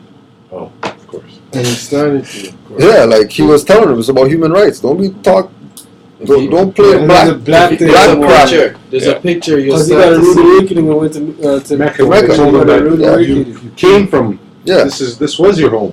yeah, This is your home. yeah. You came from home. That's right. Yeah, you came from You're home not- to you're come not- here No, to he make a didn't go to pilgrimage. Mecca. Yeah, after he came from Mecca, he went to the OAU conference with all the leaders, Haile Selassie, all of them and stuff, and he had an observer status. And then he said, "Well, let's set up something." And they told him, "You gotta do that. You gotta organize y'all over there." But he wants a voice at the table. And then that's when he realized, oh shoot, there's no more of this Pan-Africa kind of thing going on anymore. So and then he came back, and then he started to do that. Maya Angelou was his secretary. Right. I just wanted to get back to this for really quickly. They talking about the birth certificate. They're making it so easy to get one now. You can apply online. Right, You yeah. can get your birth certificate and your See. SIN for your child. Yeah. And all this thing one time. And Oh, yeah. putting Really that selling this pushing thing. that online is so that you don't need a Make it signature. convenient. You don't need a signature. From anyone. If you do it online, you know a signature. Your own signature. No, it's just a contract with no signature. This That's fraud is crazy. just getting watered down, man. Fraud is It's just like the money, it's just printing it, It's just whatever. becoming- That print. That's You know the what I mean? shackle. It's like it's right now. You know, everybody who says that they're Moorish American should be seeing binary code everywhere around them, because the matrix is falling apart right now. Right, like the matrix is on its last Like, half of a leg. Right. It's done. It's only these Negro, black, colored people that are keeping this thing alive. That's only them. That's it. Yeah. Everybody else has detached from the fraud. Huh? yours already. Yeah. Everybody else Oh, Like- especially moved back and said, you know what? Only way we're doing any type of business with the U.S is if you're paying, What do you mean by that? because they have the resources. The U.S, the people, Right. they have the collateral. Where's the other one? What's a U-S? United States, which is the corporation. Union States. Union States. So you know how you have United Why States did of you have America? that between. Yeah, because that identifies it as a corporation. Oh, okay. So if you say U.S. You're talking about a corporation. You're not talking about the government of the United States of America. Right? That's my husband. Yeah. All right. So this is an article by Emily Flitter. China can now bypass Wall Street when buying U.S. government debt and go straight to the U.S. Treasury in what is the Treasury's first ever direct relationship with a foreign government, according to documents viewed by Reuters. Reuters. By Reuters. Now this is right. So we're talking about government debt and the Treasury, right?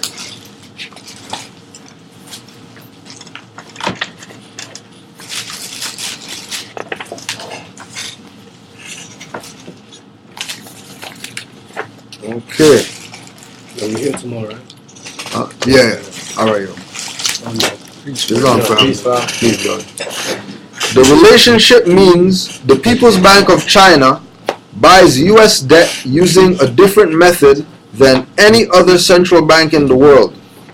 The other central banks, including the Bank of Japan, which has a large appetite for treasuries, place orders for U.S. debt with major Wall Street banks designated by the government as primary dealers.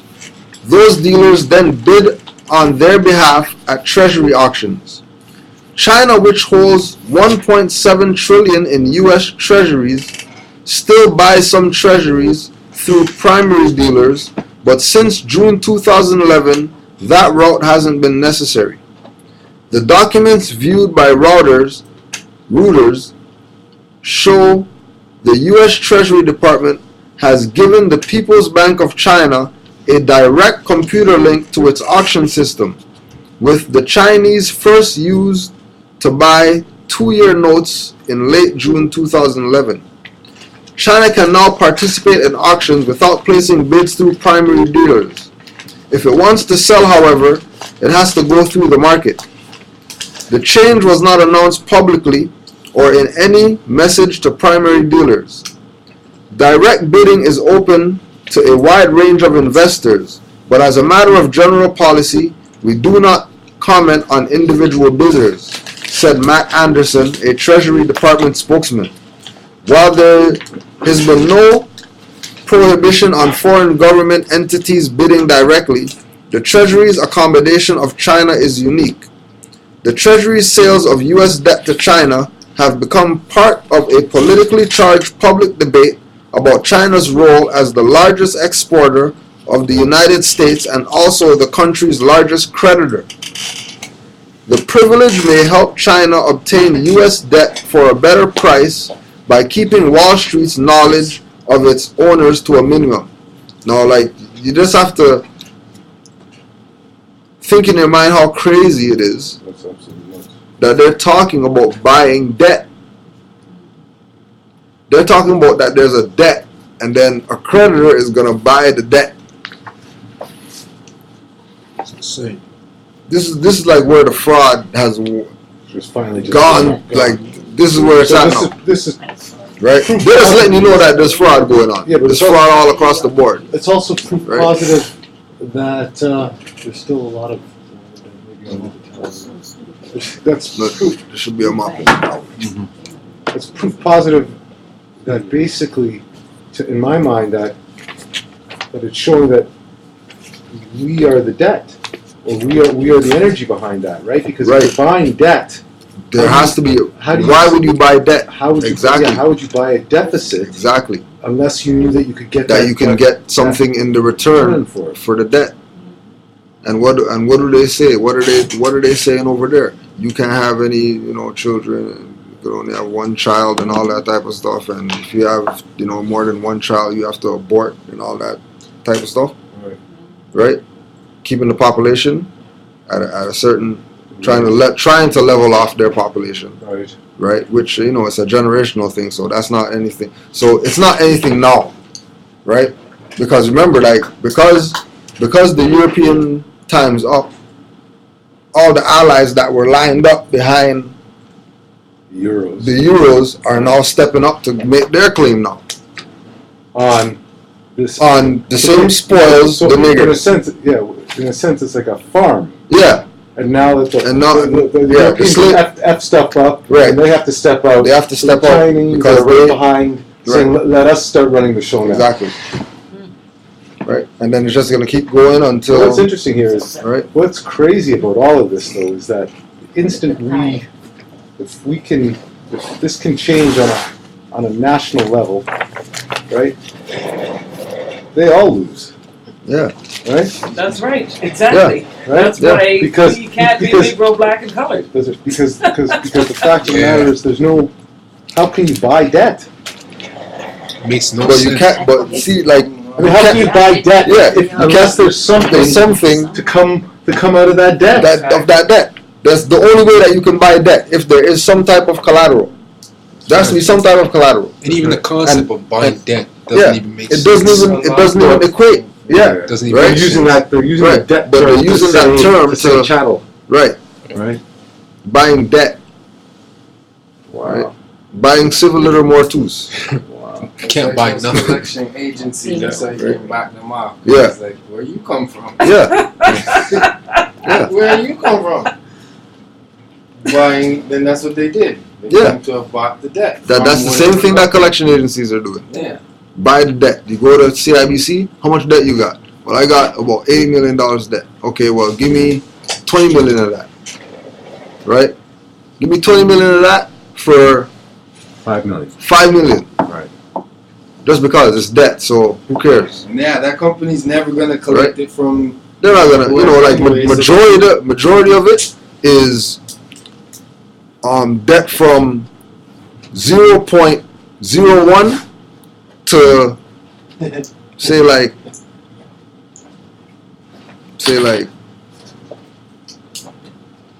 80,000. Right? Like that's the level that's the level that majority of the debt is. Everything else higher than that are the same people in the seat that's selling the debt. That's their portion. So I think I'm having a problem understanding this. The people who are selling the debt, some of the debt is their own. They're in debt.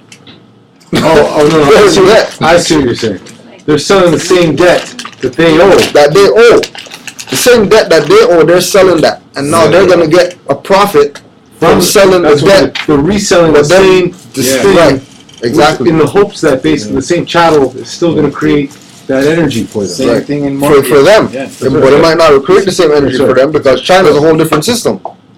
Same mortgage. So let's say they take these shadow, right, and they say, okay, well, China steps in, news broadcast, bam, bam, okay, everybody who's, not nationalized, China now owns you. Because they bought the debt. The $1 trillion debt. That's what they did. And they're saying, okay, here what's going on. They did that region. Yeah. What? Yeah. Right. Forced out the people. Yeah. They bought out. Right? The Bought out the people. Not people. So they just bought property. Yes. You have to remember the importance of proclaiming your nationality is for things like this. So that they have in the plan, not something that they're working on. Like this is already in the motions. No, so I'm trying to understand this in a great way to look at this as Region Park. So you're living there, you're part of the property. They bought that property now. Right. Then when that lease comes up, let's say, or whatever, where you're living, they then say get out. Yeah, because you were bought with the property. Mm-hmm. That's right. The furnished house. Right. Furnished house, buying a furnished house opposed to buying a house that's bare. Right. Right? So you buy a furnished house. So right? You buy the warehouse with the stuff in there. That's right. So what you're saying now is we're getting rid of the couch and the TV. Right. Because tear down the house, but we're going to get rid of the couch and we're going to move that somewhere else. We can't do anything with it. Who knows? We might throw it in an oven because we can't do anything with the big back TV anymore. Everybody has flat screen. Put it on the wall. Right. You don't want the big back TV. Throw that in the garbage. Right. Is it sort of like how the Union States were formed? How basically debt was transferred. People as chattel was transferred into those 50 states, because from what I read is like that was in 33. Right. Is the whole people as shadow property, whatever, with the 14 to 15. with the colonies, right? It was naturalization. Okay. It was us bringing a foreigner into our continent jurisdiction in order for them to have some of what they never had where they were. Okay. But their jurisdiction was only supposed to be the eastern seaboard. Their jurisdiction wasn't supposed to extend into the Americas where the indigenous people are. They were just supposed to stay by the water because you're not going to be here that long. Well, you're talking about it's not literally 50-year deal or something like that they had. No, right. It's related to that. It's related to that. So and when was this again? That was 1774 or something like that, maybe, or somewhere in the 1700s, right? 1700s. So you're saying around then, what happened? You're saying that there had to be an arrangement between us, the Europeans, right, and the indigenous people to stop all the wars that's going on since the beginning of time. And that was the naturalization process. Us bringing them into the government was the naturalization process. Naturalizing them because they're foreigners. That's right. So we can't either go back home or you become naturalized and exercise under the Constitution that we the people set up for you. And that's where contract and all this law. And that's where the contract, supreme law of the land, treaties are the supreme law of the land, it's all has to run on a universal thing. Right. And that was a 50-year deal that they then have. Right. That every 50 years it has to get re-signed. Right. Because they aren't from here. Right. You're on a lease. And so let me ask you this: then somewhere there they bought out the seats. Was the next thing that happened. Exactly. Right. And then took over the government. Which is really indigenous government. Right. But they can't really take over what's not there. What's not theirs. Right.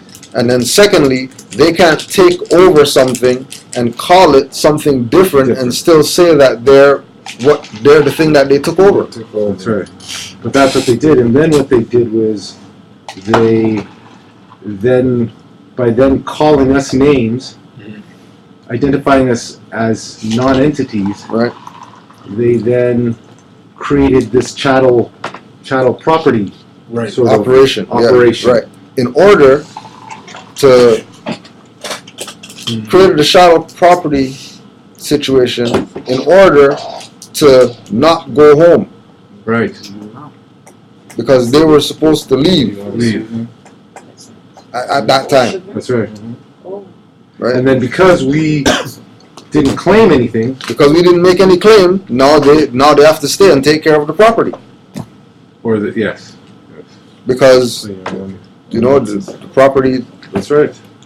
It's like the property needs to get taken care of, and then they're going to stick around and keep milking the cows. Why not? And sell the milk. And make a profit and not give any to the people who they took the farm from. And charge interest when people are behind in payment. Yeah. So have you guys heard about our bond or our estate? Same thing I was asking you yesterday. Having like millions or billions of dollars worth. Worth of what though? That's right, worth of nothing. And where's the good question? That's the thing. Worth of what? Okay, granted, there's a bond attached to our birth certificate. Right. For, if we say, let's say $80 million. Yeah. Right? Mm-hmm. Okay. But cool. Where did this come from? How did I get there? Sorry. Like, where did this story come from? Like, how? Why is it worth the? How is it? Yeah. Why is it worth that amount? Yeah. So I just because I was listening or watching, you're saying that what was it that you were asking about? The bond, the birth certificate bond. The bond on the back of our compass or cassette number on the back of your birth certificate. Right. There. I know where it came from. That's not ours. Remember, it's theirs. Okay. Yeah. That's why people get caught up in the money. $80 million. Yeah. Because they equate straw man with money.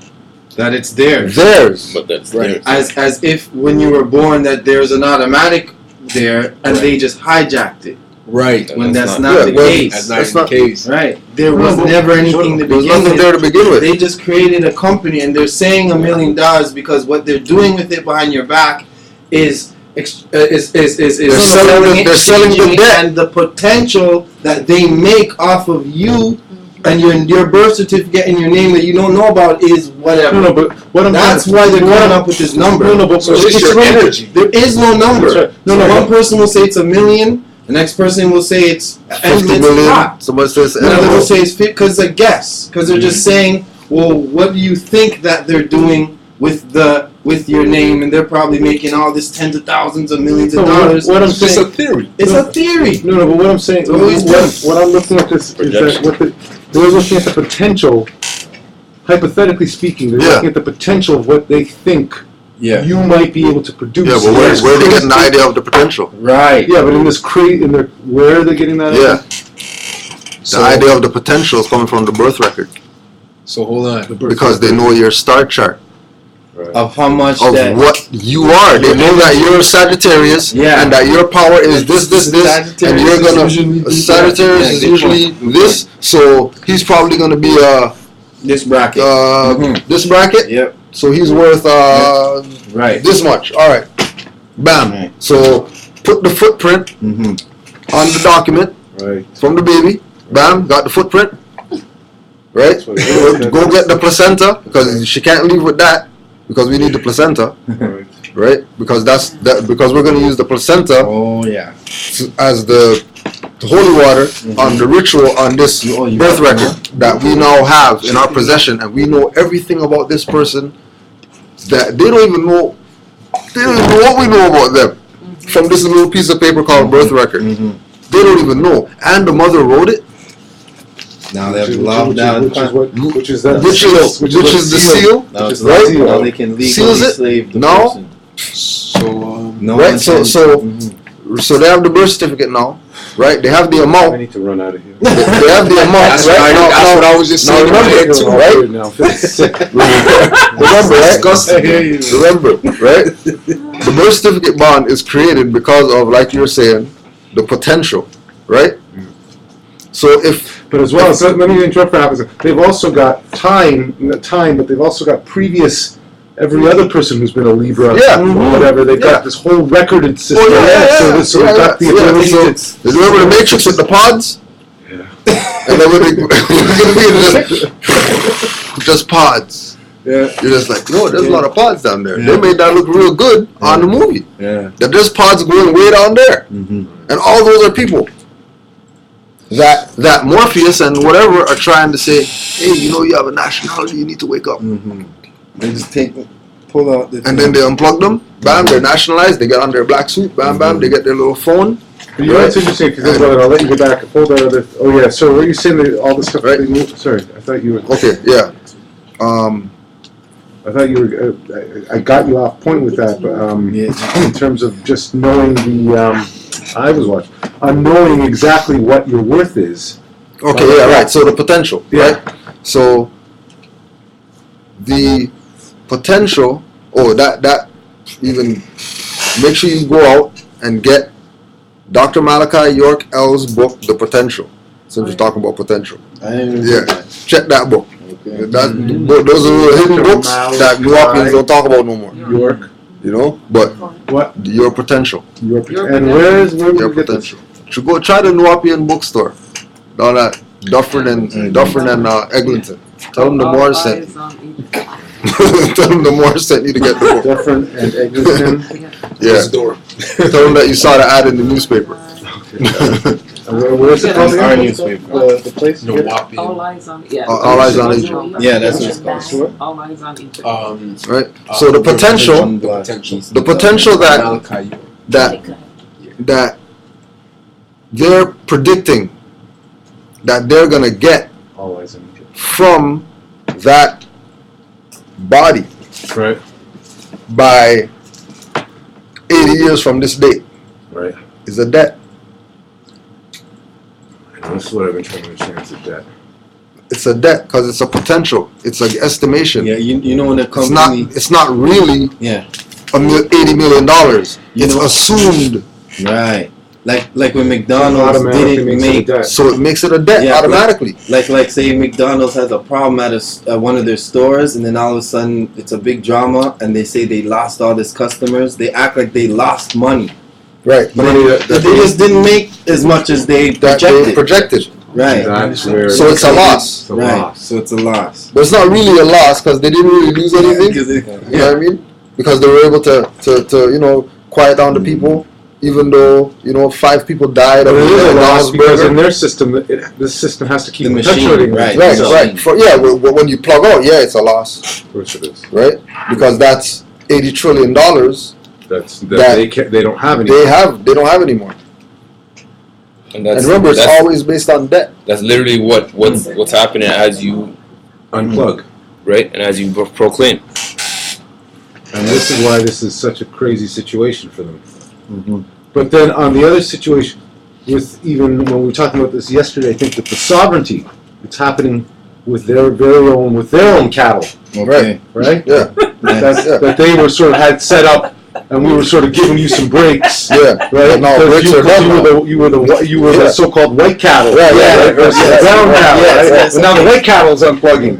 Right. So the peach cattle. So now, right. But the difference, the difference with Pork cattle. you know, like their own, when their own unplugs, right? Yeah. They can't do anything about it.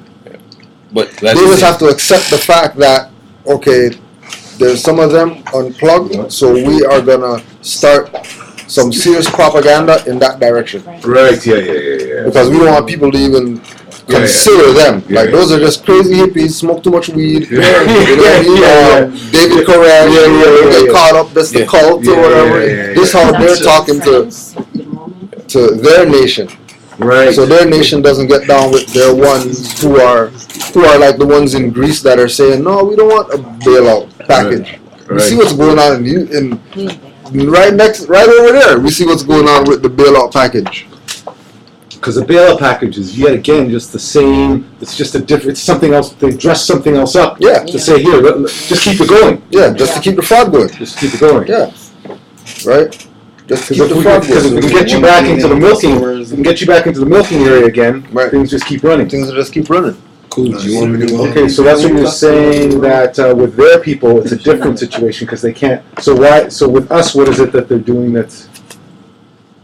Well, I mean, with like. Well, what I'm saying is that he's saying with them they can't really do anything about it. Yeah, well, yeah. With us, they just denationalized us, and now they have vaporization. remember to get rid of us. They don't need to. They don't even need to say anything. They don't need to kick in the door and pull everybody. Okay, we're gonna take you down to the con. No, they can just take you out. They just take you out. Yeah. And if you read the book White Slavery too, it'll tell you very specifically that an African slave, so called, is way 10 times more expensive than a European slave. Because if you're bringing somebody from where you're leaving from, the same port you're leaving from, and dropping them at your destination, then that costs you nothing. But if you have to stop over, right, that's extra. Or if you have to go there and then battle them first, right, then it's going to cost extra. All those things are extra costs, right? And then the person's as healthy as anybody else anyway, right? Well, indigenous, original people. Not only that, our potential is probably 100 times more than. Yeah. But on certain, just right off the bat, just on a certain, just on the whole thing, with the whole working thing, and then that goes into the what do you call it? Genetic theories, right? Right. What do you call it? Eugenesis, which they had the level where they said, this is the order. Whites are at the top, and then there's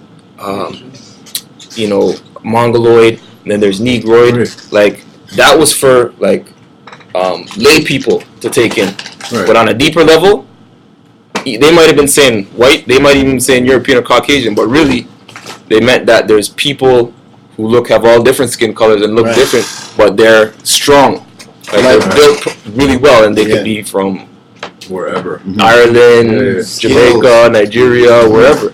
You're talking about but people who don't understand the science look at it and think, oh, it's racism. No, they were doing the real science, right? Because they weren't wasting their time. And in a sense, because that would be wrong science. Right away, if someone's saying a European is better than an African or someone from Nigeria, then you know that that's so general. It's not science. Yeah, they're not on science. But they were on science. Well, they were you're saying all the science has to be based in truth. No, that's what I'm saying. It's based in truth. Yeah, they did their work. They did their research, and realized, hey, these people are healthy. They live long. They're strong. They're stronger. Work harder. They're intelligent. Right. It's like when people get caught up in the race thing. Right. That's all part of the. Why I brought that up is because just like with this thing, right? They're doing experiments or whatever, right, to find out certain things. No different than them doing experiments on melanin, and they're doing experiments on melanin. And they're putting out books, 5 books like this, right? 5 books like this that cost $5,000 just on melanin only. All the studies that they ever did on melanin only. And people are going to say, oh, well, that's racism. Why are they studying black people like that? They don't have to study melanin like that. That's racism. No, they make it so expensive. We can't. It's science. All science. Like this, they're scientists. They're masons in the back. Why wouldn't they be studying the key carbon to life? All science is Yeah, but a study of melanin. As well as what you got to realize is that us as that property, they want to be studying all of that. Yeah. They want to know the best way to do all that stuff. Exactly. But again, that's what it comes back to with why are they going to say we did all these studies on melanin and, you know, the series of books is going to be $5,000. And then nobody's not saying, excuse me, why is it $5,000? Like, why can't it be, you know, when you textbook, can go get some, $60. Some 50-year level whatever book for $100. Yeah, a university level book for $100. Yeah, this book is $5,000. Setting it at that level for a reason. Well, for a reason, right? To stop us from having any interest in getting it. But we don't need experiments on melanin because we are it. That's right. They need experiments on melanin because they don't have it. Right. Or they have limited portions of it, and they don't even know what the hell's going on. Or they found people who look like them who have it, and they wonder why. How come he has it and I don't have it? And I don't have it. He's supposedly European. He's supposedly white, and I'm white. And then they realize. So the science is proving to scientists, other scientists who may not be studying that there is no white. Yeah. And so when they realize that, which they realized this before we all jumped on this, right? So then it was a different game now. The race game ended long time for them. Right. Proof is in study the royal families of Europe and stuff. Even royal families all over the place, they practice the genetic game. Right? It's not, and in India, they still are doing arranged marriages for the exact same reason. Because you don't want to mix with a family that has psychological damage or certain things. They want to keep the rich, keep it in this higher rich kind of thing, and that was where this whole this higher class system, caste system of being white or anything like that. I just want to give Mom. She was. You want to say something? There's a lot, you know, because as I told you before, that this mixing of the blood, which happened because I'm doing more research to see that, you know, that I'm connected properly, because here in Asia, according to, you know, the Moors, according to what I see, they were in Asia, and then where you had, according to what I see, you had the blacks, and then after they start to intermingle, blah blah, with this set of people, start to intermingle with the blacks, which broke down to the Moors. That's what I see. And after, which is called the Caucasians or something like that. So this mixing is a problem within the system of control. So genetically, they have to do these researches to keep intact who is who, because the blood is now, the queen, according to them, could be black. And so, you know, to know their people different from the real people, they have to continuously do these researches. Right. You know, it's deeper. No, for sure. Like you said, it is deeper because it's deeper on a level where it's like it's not even finding who's who in terms of, you know, countries or nations. It's who's who in terms of who's gonna produce the next ancient one. Exactly.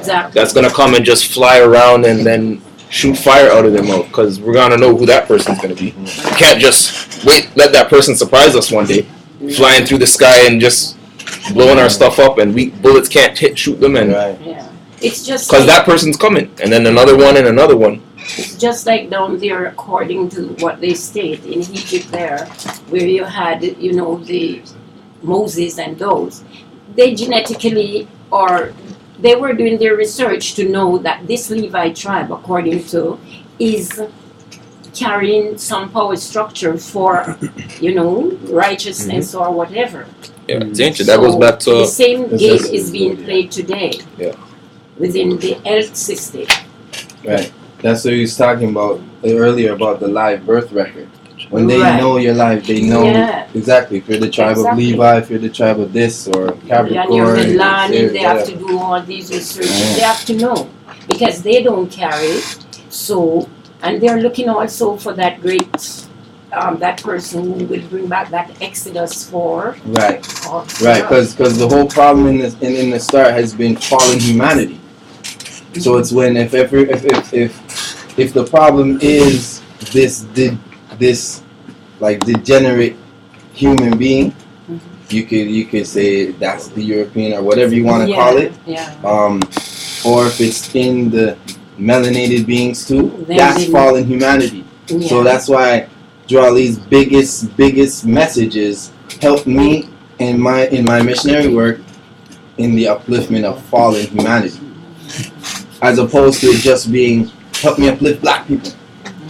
Right. Because the issue is whole world, the whole planet, everybody's under judgment. No matter who, it's all part of what's going on with inside ourselves. Everybody's involved. Everybody's involved. Even the devil is involved. I'm sure he has his job. Yeah. But another thing I see where, according to the kings studying the pairs, etc., is that they know who to put within their, And according, you said it like, with your birth paper there, etc. Yeah, they are keeping that tab. Yeah. Also the footprints and the behavior. So they have to keep intact. Yeah. Our thing is not to look at that as them trying to gather information about us because they're trying to figure out about us, and they're just doing what we're not doing. Yeah. Right, we are the problem. Yeah, we're the problem. Yeah. They're not the problem. They're doing what they naturally do. Right. Nobody's not mad when leech is sucking on your leg. Like that's just what it does. Because it's not like birth certificate is their idea with the placenta and all that, right? When a pharaoh was born, they have their 3 mast stands, and they have a flag, and then they might have another second flag, or they'll have an emblem, and then they'll have their placenta, and those 3 things represent the birth of the child. So they were documenting.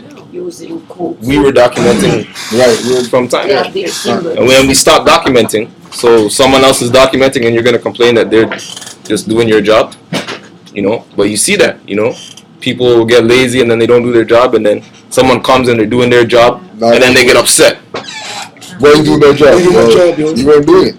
You were trying to take my job. But because of the dispersion and things now, where people, because of the dispersion, we are so scattered, whether within intellectuality or whatever, because so it's hard for that unity among us. No, but see, that's the thing. We're trying to say that it's not hard. It's not hard. Because everybody knows that we're Moors. It's documented historical fact that we're not black people. Like it's a fact across the whole entire world. But the only people who don't know is the people that call themselves black people, which is like I can't even comprehend how the people who call themselves black people, right, don't know that they're not black people. And then everybody else who they say is racist and they don't like us and they come in our neighborhood, take our business, and they don't want to give nothing back to the community. They're saying that those people are racist. Right? Not only that, we can always use the excuse that we don't know and this and that. There's no excuse for us not to know now. Because for the most part, we have access to so much. We have the internet and all that. But we also have our own teachers too. And we, as a people, would prefer to go someplace else for answers than to go to our own. We're not even open, to looking at our own people. And this whole placenta thing, I didn't know anything about it. Okay, really and true. I knew it had some significance, but Dr. Africa tells you about the placenta. You know what I mean? And when we look into our own people, they're going to tell us what's right and what's wrong, but we don't do it. And that's the sorcery right there. That's the sorcery. And until we're able to look at things and question everything that we've been taught up to this point from everyone else. And until we're open to looking at our own teachers, then we're going to get stuck in the same trap all the time. And they're moving ahead all the time. While we're sitting there saying, well, I don't think so. I'm not even going to look at this because, I'm not interested. I don't know. What do you mean you don't even know what it says? You know what's interesting in reading the Exhuming of a Nation, the book that you gave me, talks about the Willie Lynch plan and about how I think that's the major contributor to all of this because we've been caught up in sort of this competitive sort of situation and sort of with some parts of it, right? Yeah, the principles of it. Yeah, there seem to be some of that within us, sort of not even looking to our own. No, just something for you though to check out. Right. There's a professor by the name of Manu Ampim. MANU, and the last name AMPIM. Ampim. All right. Right. And Willie Lynch, fraud or something like that. Okay. So he's talking about basically the fraud of the Willie Lynch letter and how it's not real. Yeah, of course. But the essence of it is legit. Like we can see that evident today. That stuff in that is manifesting today. So obviously, and that's some type part of the whole sorcery too, right? In terms of creating something that's not even real. Yeah, but if we break down the Willie Lynch letter, it's talking about how to make a slave. Who's the slaves? Right. I'm not no slave. Right. So if when they're talking about you can smell the bodies on the trees and all that type of stuff. Right.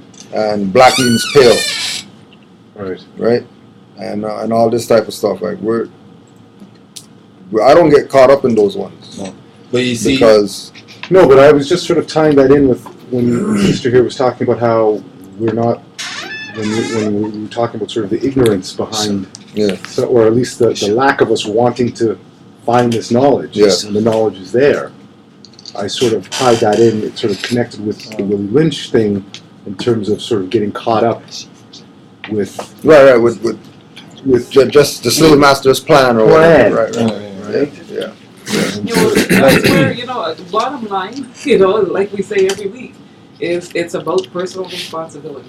We can talk about Willie Lynch and everybody else till the cows come home, but you know what? At the end of the day, you've got to go home to yourself. You know what I mean? And you're not going to get any place until you make some changes yourself. Never mind what everybody else is doing. Islam. You can look outside. You can look in your own. You can look just when you wake up in the morning. You can look around and you see the Willie Lynch going on. And when we read the Willie Lynch, it was like it was kind of like a confirmation to what you already knew. Yeah. Right. Or either if you were true to yourself, or you would read it, and then if you needed an excuse, you would be like, "Oh, this is fake," or you would emphasize on any aspect of it that it didn't make sense to you. But a lot of the things where they're talking about the Willie Lynch thing being a lie, when you come into the Moorish paradigm and you're looking at it through the misnomer game, they're trying to say that black wasn't a word used back then. Yes, it was, because it's about the making of a slave. Well, and Niger means black. Right. So the word, what modern day people are trying to disprove or discredit the Willie Lynch letter, they're lacking the knowledge of the specific misnomers that were placed on Moors for that purpose, to make them a slave. And the purpose of that was to try and sort of put in these levels, right? Where you were lighter skinned or darker skinned, or house slave versus field slave. That was already happening, because that's real. That's the caste system. That's been the whole thing from the start, since Spain. Yeah, like that's been the whole thing. The more Moriscos, from Moors to Moriscos, it's always like this caste, that thing, or so-called this. What they call the Willie Lynch, that was happening in, as I just said, Spain since 1492 until, like, when was the last time? 1655 or something like that? To when the last kind of Morisco was finally kicked out. That's the whole pirate story of the pirates in the Caribbean and the fighting against each other and creating this pirate attitude where you're just, that's the Willie Lynch. And to focus on whether or not the Willie Lynch letter was ever written is nothing but a waste of energy. Because Somebody's getting paid for writing this paper. Right, You know what I'm right. saying? Anyone can write Who cares if they wrote it or not? Right. It's true. Right. That's the bottom line, you know. So Someone could have just looked around and documented what was going on that's around right. them. Exactly. Many people could do that. You could do it right now. You could write a Willie Lynch letter based on what's going on What's around going on you. right now? Yeah. And You you get could put people on fake that. names in it, and that doesn't discredit that it's real. Yep. So, yeah. That's that. For today. You got. No, one thing I wanted to say when you were saying, I just moved downtown and it was like 1 in the morning and Hero Burger thing was still open. And I know Hero Burger has a veggie burger, so I was like, I'm hungry. I can do that. I go in and there's this, like, I look up who's at the cash register and even me, I was like, this is weird. Why is this brother at the cash register? Like, big brother. Yeah. Huge. Right? And I walked up and then he shakes my hand. He says, hi, I just felt weird. Yeah. He was like very personal with me. He's like, how you doing? And blah, blah, blah. And then he asked me my name. So I said, Adisa. He's like, and I was like, and he said his name, Akeem. And I was like, Nigeria, Yoruba. And then he's like, yes, Yoruba. And I was like, that's good. And he's like, I don't know how we got into it. He says, I own 4 Hero Burgers. Yeah, that's what he said. He owns 4 Hero Burgers. They're putting the work for himself. Yo, and that's what I'm saying. And then he's at the cash register. That's what I'm saying. And then after, I was just like, that's good, you know. I was just giving him my props for that. And then he goes, and I said and he goes, Adisa. He's like, how'd you get that name? I said, I had to find myself again. And he was like, oh, that's good. And I go, because I know my history, I know my family, all this kind of stuff. And then he was like, more the people here need to know that. Because when he comes here, people are asking him, you have 4 Hero Burgers, but you're black. And then he's like, his concept, and then I said to him, exactly, that's how dangerous that black thing is, because none of us here are black. And he's like, you are so right. Yeah. He goes, brother of the continent. Right, it's just, it says no one will expect the brother to do it if he's black. Yeah. Yeah. There's even this psychological thing in your block. mind. Yeah. Right? So that when he's so his whole thing was proving, he said, my whole life, no, since I was here, is to tell people like, first of all, I'm not black. I swear to you. He goes, first of all, I'm not black. Second of all, whoever I am, that doesn't change the fact. It doesn't matter, you know. It doesn't matter if you own 4 stores. Anyone could own 4 stores. What he was saying is that his major thing coming from Yoruba land was that there's just an automatic psychological default, or forfeit from the beginning. Yeah. That when people this black attitude is anything in black, even the people who call themselves black expect to fall short. Yeah. Oh, it's because I'm black. Yeah. That's because I'm black, I didn't get the job. Because I'm black, and it is because I'm black. That's right, and that's why it has power. Yeah. Because it's true. It's true. That's sorcery. It's true. Bleach a little bit. Yeah. You know, and that's why then Vibes Cartel comes in. Got some vibes too, man. Really good. Yeah, yo. Ready? Close up? Yeah. And any last questions or comments or anything like that? Again, when we're here again tomorrow. Alright. What's the topic tomorrow? Probably just continue today because there's some stuff we didn't even get to touch. Yeah. Alright. Yeah, yo. Islam, Mars. Islam. Thanks. No, that's it. Rise and give honors to the Holy Prophet. Rise and give honors to his forerunner, the Honorable Marcus Mosiah Garvey. Give honors to all active Moors. Then the Moorish Holy Divine and National Movement. With 5 on the left, 2 on the right. Allah. Father of the universe. Father of love. Truth. Peace. Freedom. And justice. Allah is our protector. Our guide. And our salvation. By night. And by day. Through his and her holy prophet. Noble Drew Ali. Amen. Ashe. Hotep. Islam.